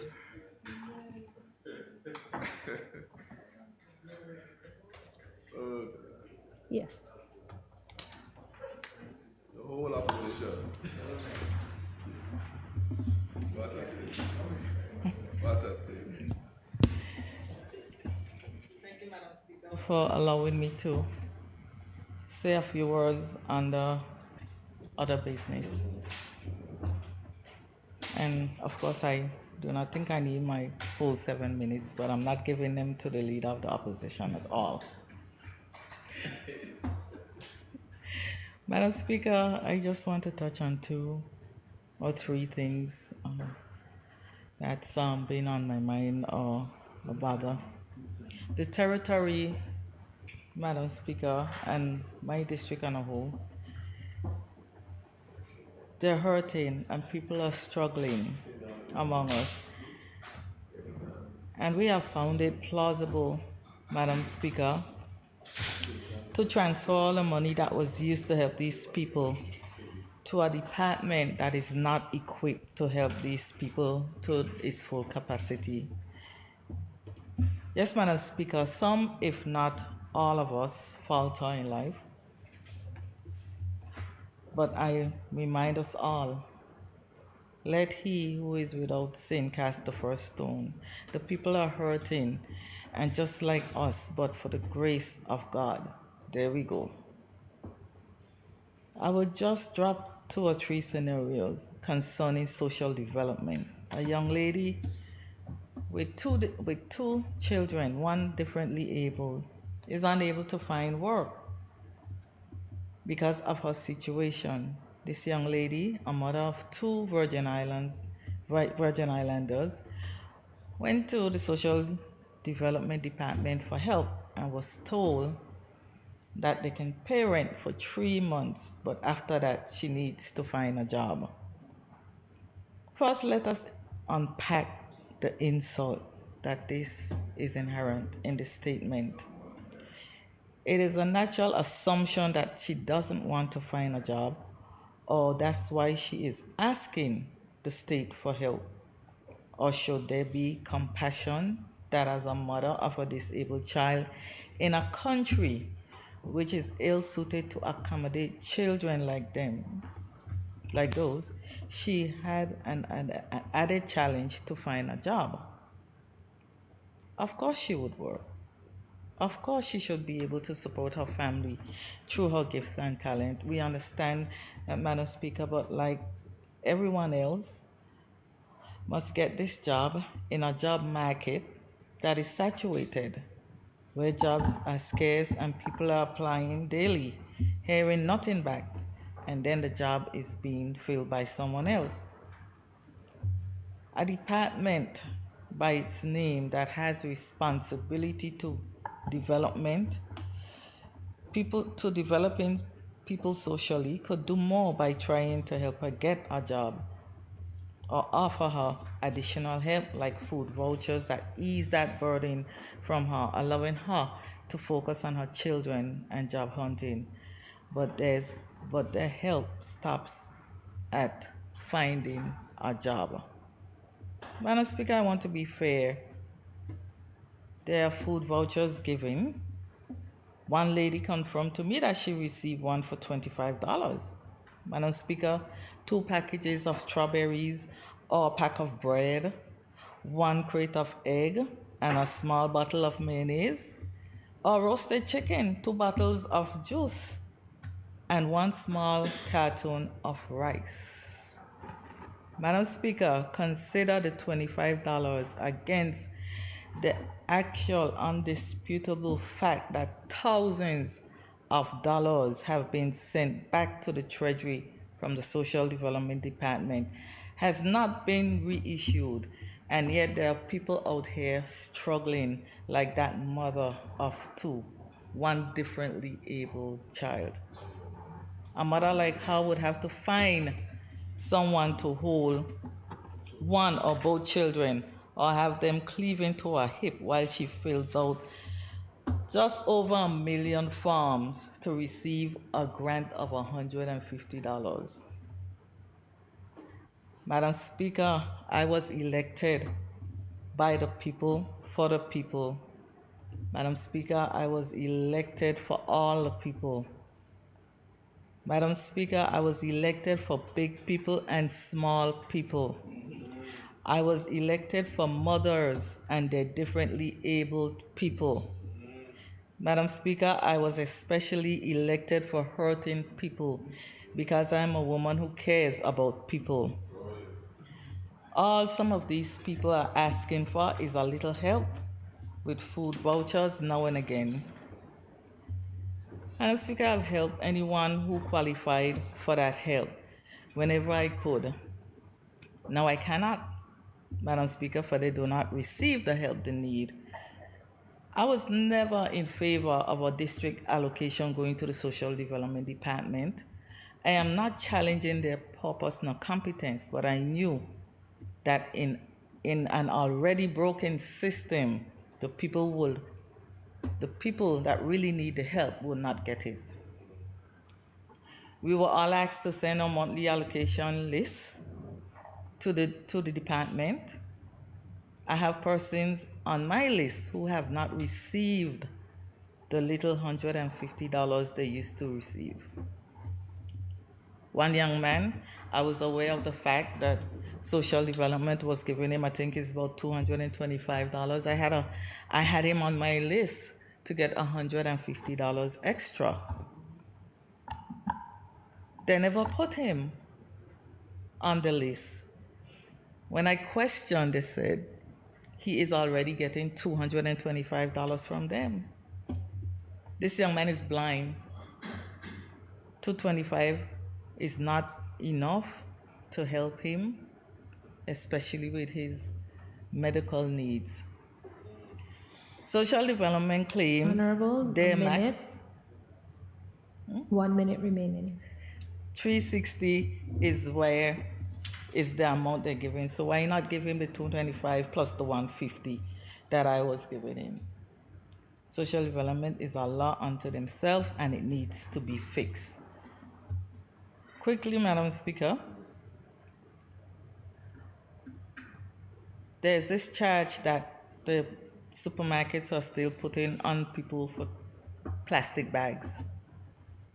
Why are supermarkets still doing this? I remember when that initiative came up, it was designed in a way where government will collect portion of money charge and a portion will go to green projects. Madam Speaker, where is that money going? It's time for this money, for this charge to be stopped, Madam Speaker. Thank God for my good friend who owns one mat, did not keep up with charging for too long. Those who continue to charge are not paying into where it should, so they are vipers to the people, and people can't take it anymore. It needs to stop. There is no explanation, Madam Speaker, to the high cost, rising cost of food. Persons oppose me when I speak on the high cost of food, but what they must realize, I am also a consumer just like them. Most blame it on shipping and import duties, but even when the government gives a break on import fees, it's not trickling down to the consumer. And the sad thing is that we must eat, Madam Speaker. Madam Speaker, here are a few suggestions.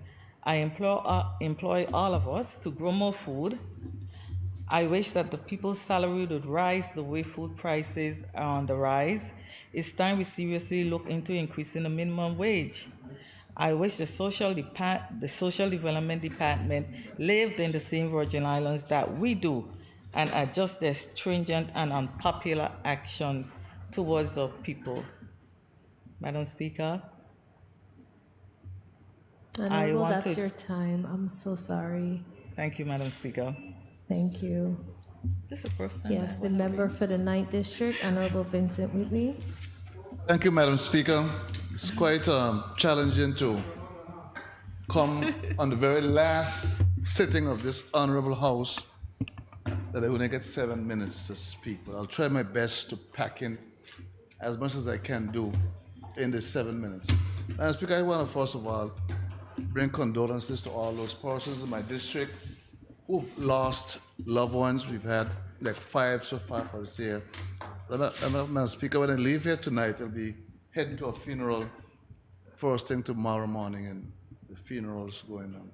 So on behalf of myself, I bring condolences to all the various families who have lost loved ones. Madam Speaker, today closes off 4 years, 4 very interesting years, so to speak.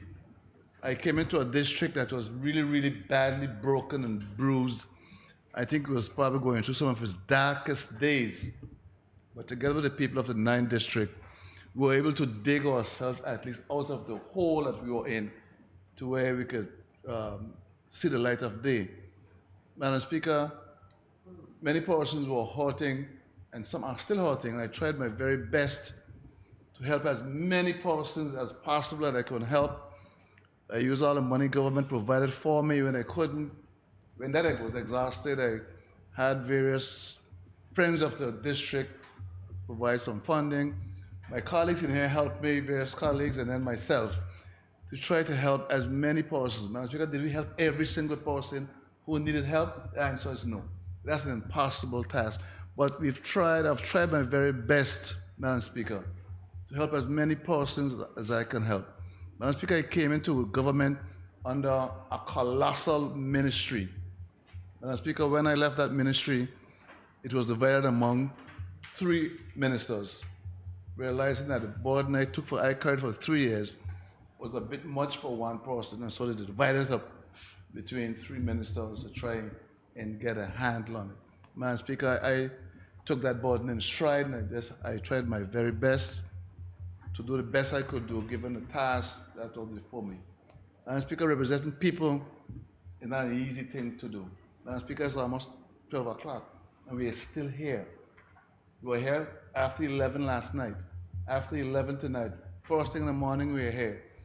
When you decide to represent people, this is the kind of sacrifice, Madam Speaker, that you have to be willing to do for the people.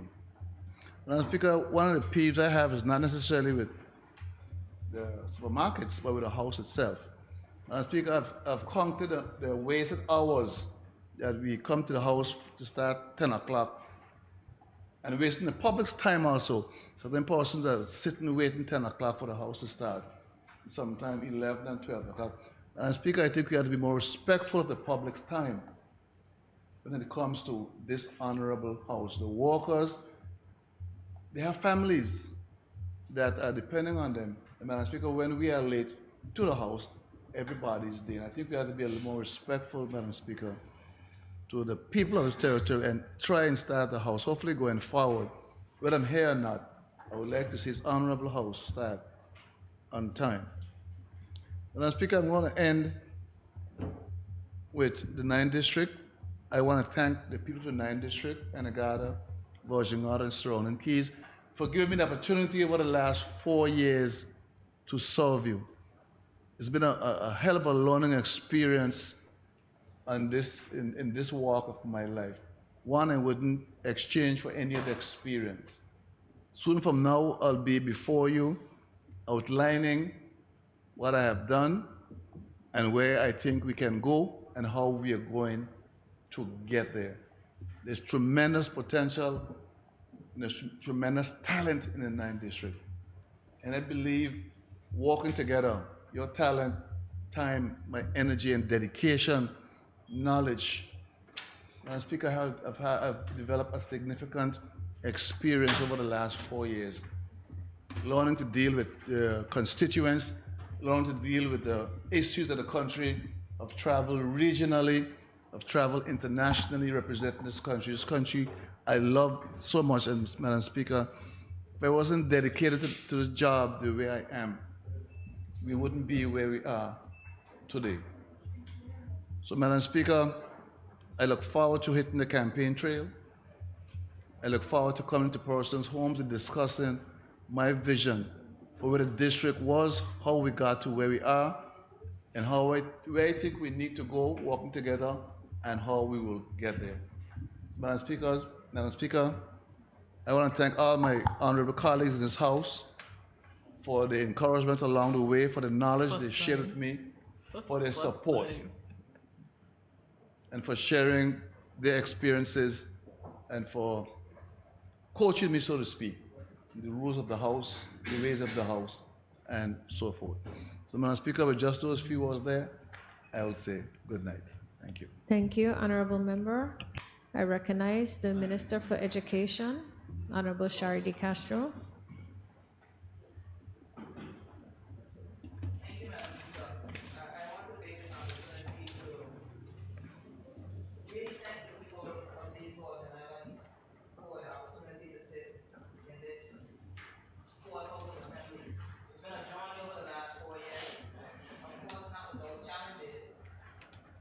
Of course, not without challenges, but most definitely one of growth, and one that I believe has truly, changed even my perspective on life and the grave responsibility that we each have when we decide to offer up ourselves in leadership to serve the people of this territory.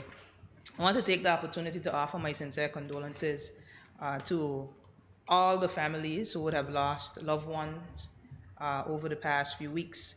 And in this time of bereavement, I pray that God would be a source of strength and support and comfort, and that the legacy and impact of your family members would live on forever. Truly, Madam Speaker, I believe, of course, we're in the season and elections are coming very soon. But I believe that, if nothing else, I want to encourage an atmosphere where we really speak about the issues and where we bring forward our plans to take the Virgin Islands forward. Of course, politics is really oftentimes seen in a very negative context. And I think we have to do our utmost best to begin to shift and change that narrative so that persons would even be encouraged to consider a career in the House of Assembly.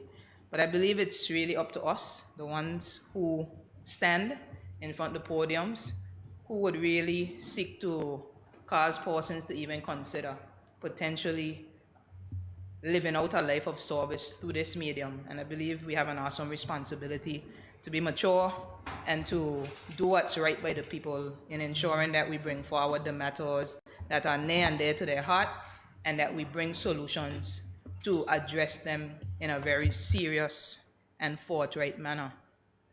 I want to say that, it's oftentimes over the last 4 years, I've been asked, at such a young age, why would you have even considered to get into the political climate and to impact in that way?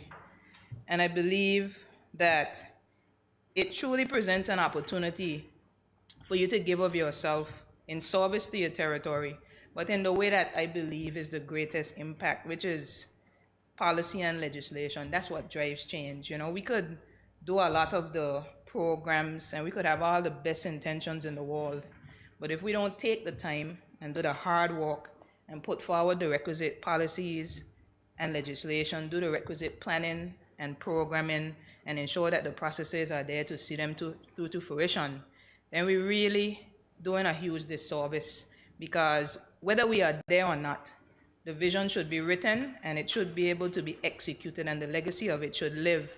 But really, it's only what's in print that really creates impact and that creates change.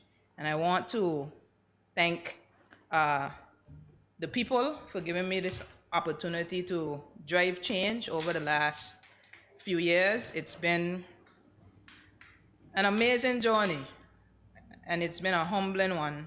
It's been an impactful one, but most importantly, as an educator and as a lifelong learner, it's been one of learning and growth that I believe would only seek to further my purpose in whatever way that the future would see it fit.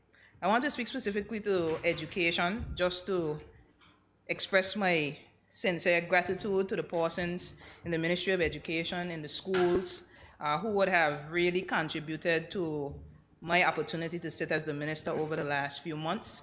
We have some really amazing talent in the BVI in relation to the sector of education, and I'm grateful that I had the opportunity just to lead and even to follow, because truly I believe, as an educator, you're automatically a great leader. And I've been in a space with persons, it's been humbling, when you get to sit with your past teacher and your past principal and deputy principal and so forth, your past colleague as a teacher, and you realize that we all have the same goal. No matter which position we sit in, we want to see the education sector in the Virgin Islands better, and we believe that we have a part to play, that we're a piece of the puzzle, and we all collectively come together to see how we could impact and truly drive the change that we want to see. And I'll end by saying what I truly believe to be the case, especially sitting in the seat, right? You could want change, but you have to give more to get change. And it's a philosophy that really has been cemented for me over the last few months, because oftentimes we want to see the change, but in order to see the change, there's a lot that we have to give of ourselves. There's a lot more that we must give as a system and as a territory, as elected officials, as a public service, and we could go on and on. But it's a given thing, it's a service thing, it's a pouring out thing that definitely then drives and creates the change. And so ultimately, I believe that, especially in this government of national unity, I want to pay homage to my colleagues, all of us who would have made a decision to come together during a very difficult time to ensure that we put the interests of the people and the territory first. It's been a great opportunity working with all of you, and I want to say it very clearly, because when you look at the cabinet of the Virgin Islands currently, and you see the young people that sit in it, and you see the work that we've done over the last few months, I want to say to each and every one of you, and by extension the House of Assembly, I believe it says a lot. And it proves that the future of the Virgin Islands is bright, because amidst everything, we were able to put aside our differences, we were able to put aside even our ambitions, and we were able to work together. And I pray that it doesn't stop at this point. I pray that despite what happens in the coming weeks, that we would still be able to look to one common goal, which is to ensure that whatever we do, whatever decision we make, that it's ultimately in the best interest of the people of this territory. So, Madam Speaker, I thank you for this opportunity, and I look forward to the next few weeks and days as we move forward. Thank you. Thank you, Honorable Member.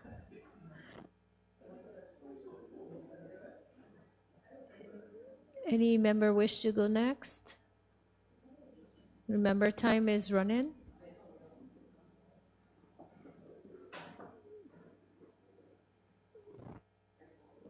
I take it if no member wish, yes, Minister for Natural Resources.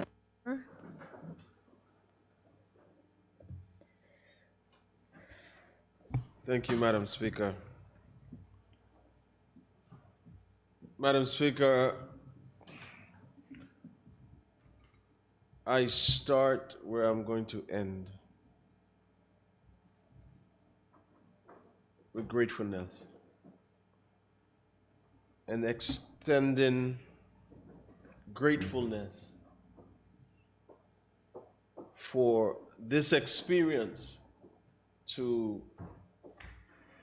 be able to sit and stand and be the voice of the voiceless, be the voice of those that have difficulty and challenges, and be the voice that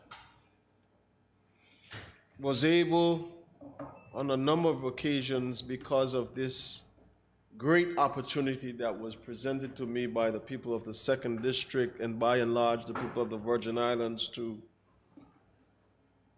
fight on their behalf, to represent on their behalf, and to use the God-given talents, education, and experience that I would have attained over the years. And Madam Speaker, I want to say that I am grateful. The song that I am reminded of, it says that I am grateful for the things that you have done. I am grateful for the victories that we have won. I can go on and talk about your love. It's a song, it's a gospel song, but I want to spin it a little bit, and I can go on and talk about the growth that I've been able to experience over these last 4 years. Sometimes feeling that it wasn't going to be possible. But Madam Speaker, I am reminded that the very word impossible says I'm possible. I remember being faced, and us facing a point of despair and uncertainty, but pulling on the fabric and the fiber of what it means to be a Virgin Islander. We again came together, we banded together, we joined hands and started again to depend on the God of our fathers. And we made strides to put our BVI in a better place. Madam Speaker, I want to take time to also acknowledge the families. In the 2nd District, I would have lost, and we would have lost about 7 persons between the 21st of December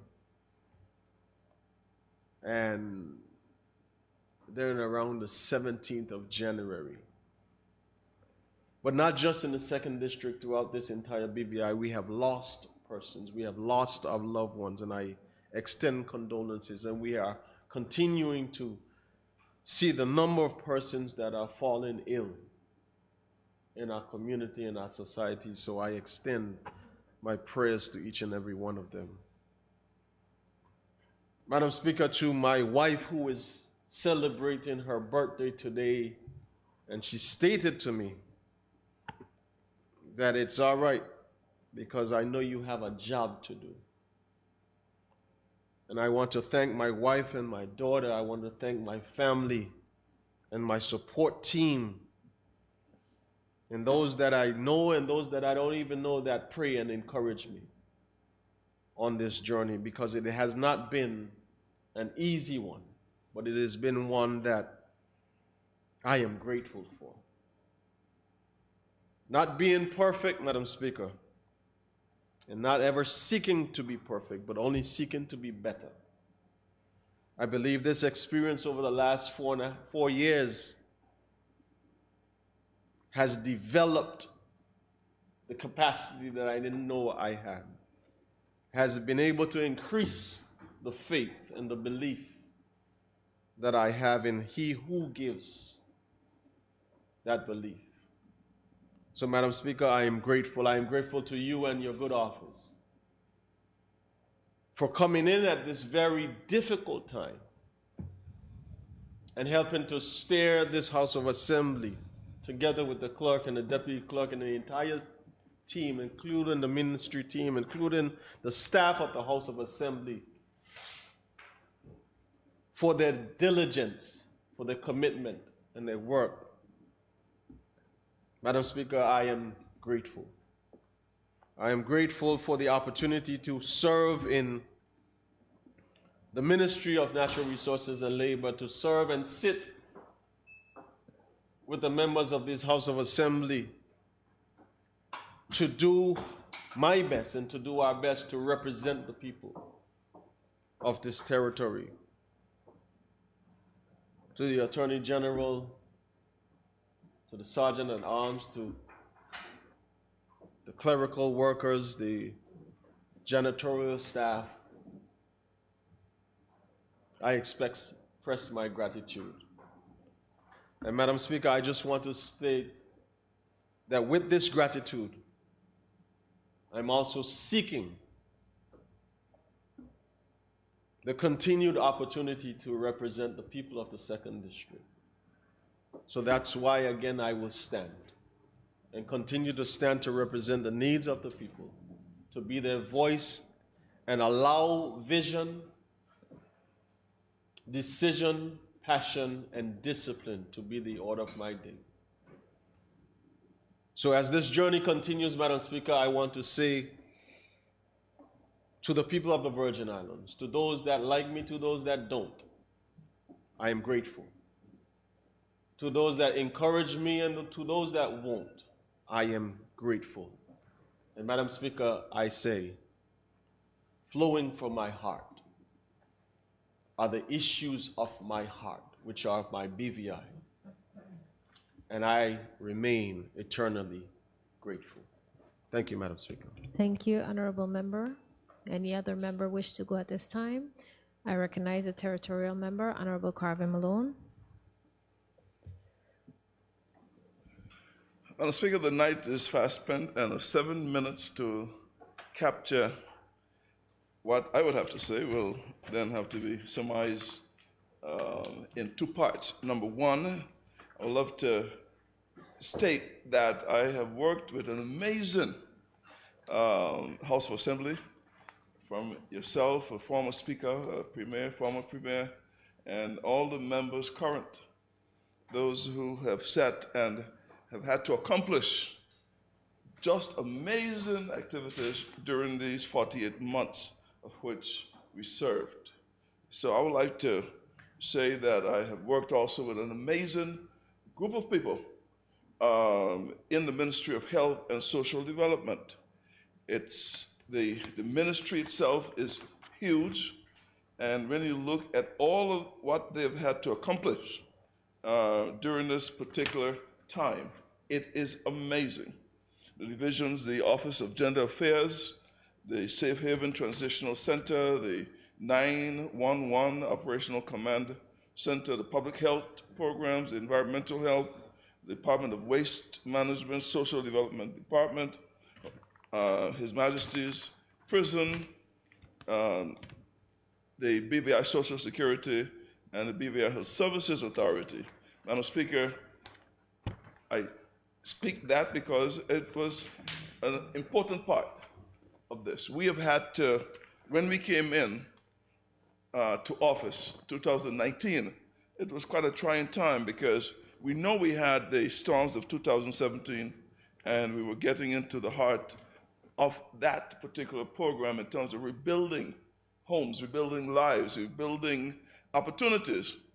And this was matched and surpassed by the global pandemic that threw us all into a loop, the entire world into a loop. And I am telling you that the BVI Health Services Authority basically stepped up to the challenge. They had no choice.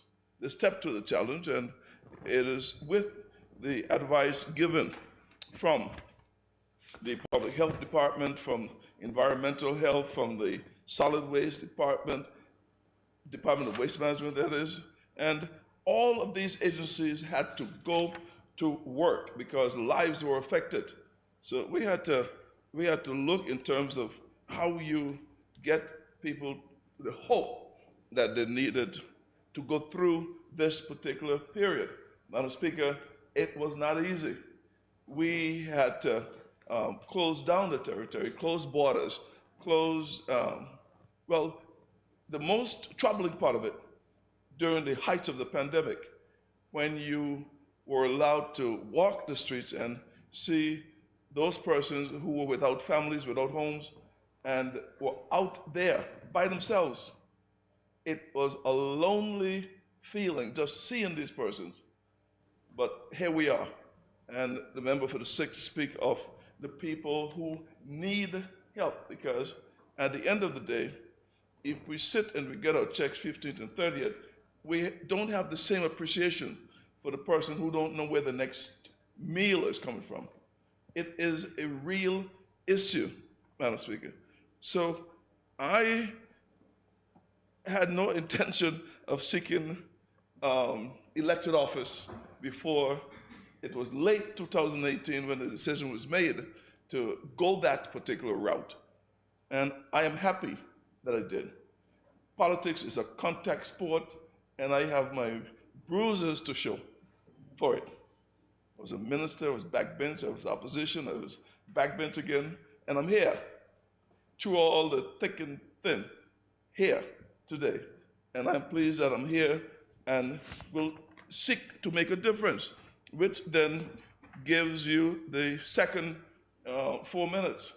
Madam Speaker, building on a vision. We, Madam Speaker, are building on visions, because I have had the opportunity, and I love to do this. I love to look at the contributions made from Hope Stevens straight up to each of the leaders. They're not featured here as yet, but the leadership that will be featured on these walls tell the story. You have to know the story, and we have to build on the story. Some people would not want to hear it, but together we have to build a Virgin Island, we have to build an agenda of love and accomplishment based on the vision, Madam Speaker, of what we have. The goals and objectives of this One Virgin Islands can only be performed if it is championed. It takes a collective effort and team of persons with passion in their areas of expertise to fulfill the agenda without favor or political affiliation. As your Virgin Islands Party Territorial at-large candidate, I pledge to continue to lead the development of One Virgin Islands and support the people of the Virgin Islands in creating a plan for the future. In this regard, we together will champion the development of our individual and collective talents, the development of a vision for who we are as a people, the development of a strategy to empower and inspire, the achievement of our collective vision and aspirations as a people, the implementation of the National Sustainable Development Plan based on our vision, the implementation of the Virgin Islands Culture and Heritage Policy and Strategy, the development of our Healthy Aging Policy, the development of our STEAM-focused education strategy that fosters the preparation of our youth to go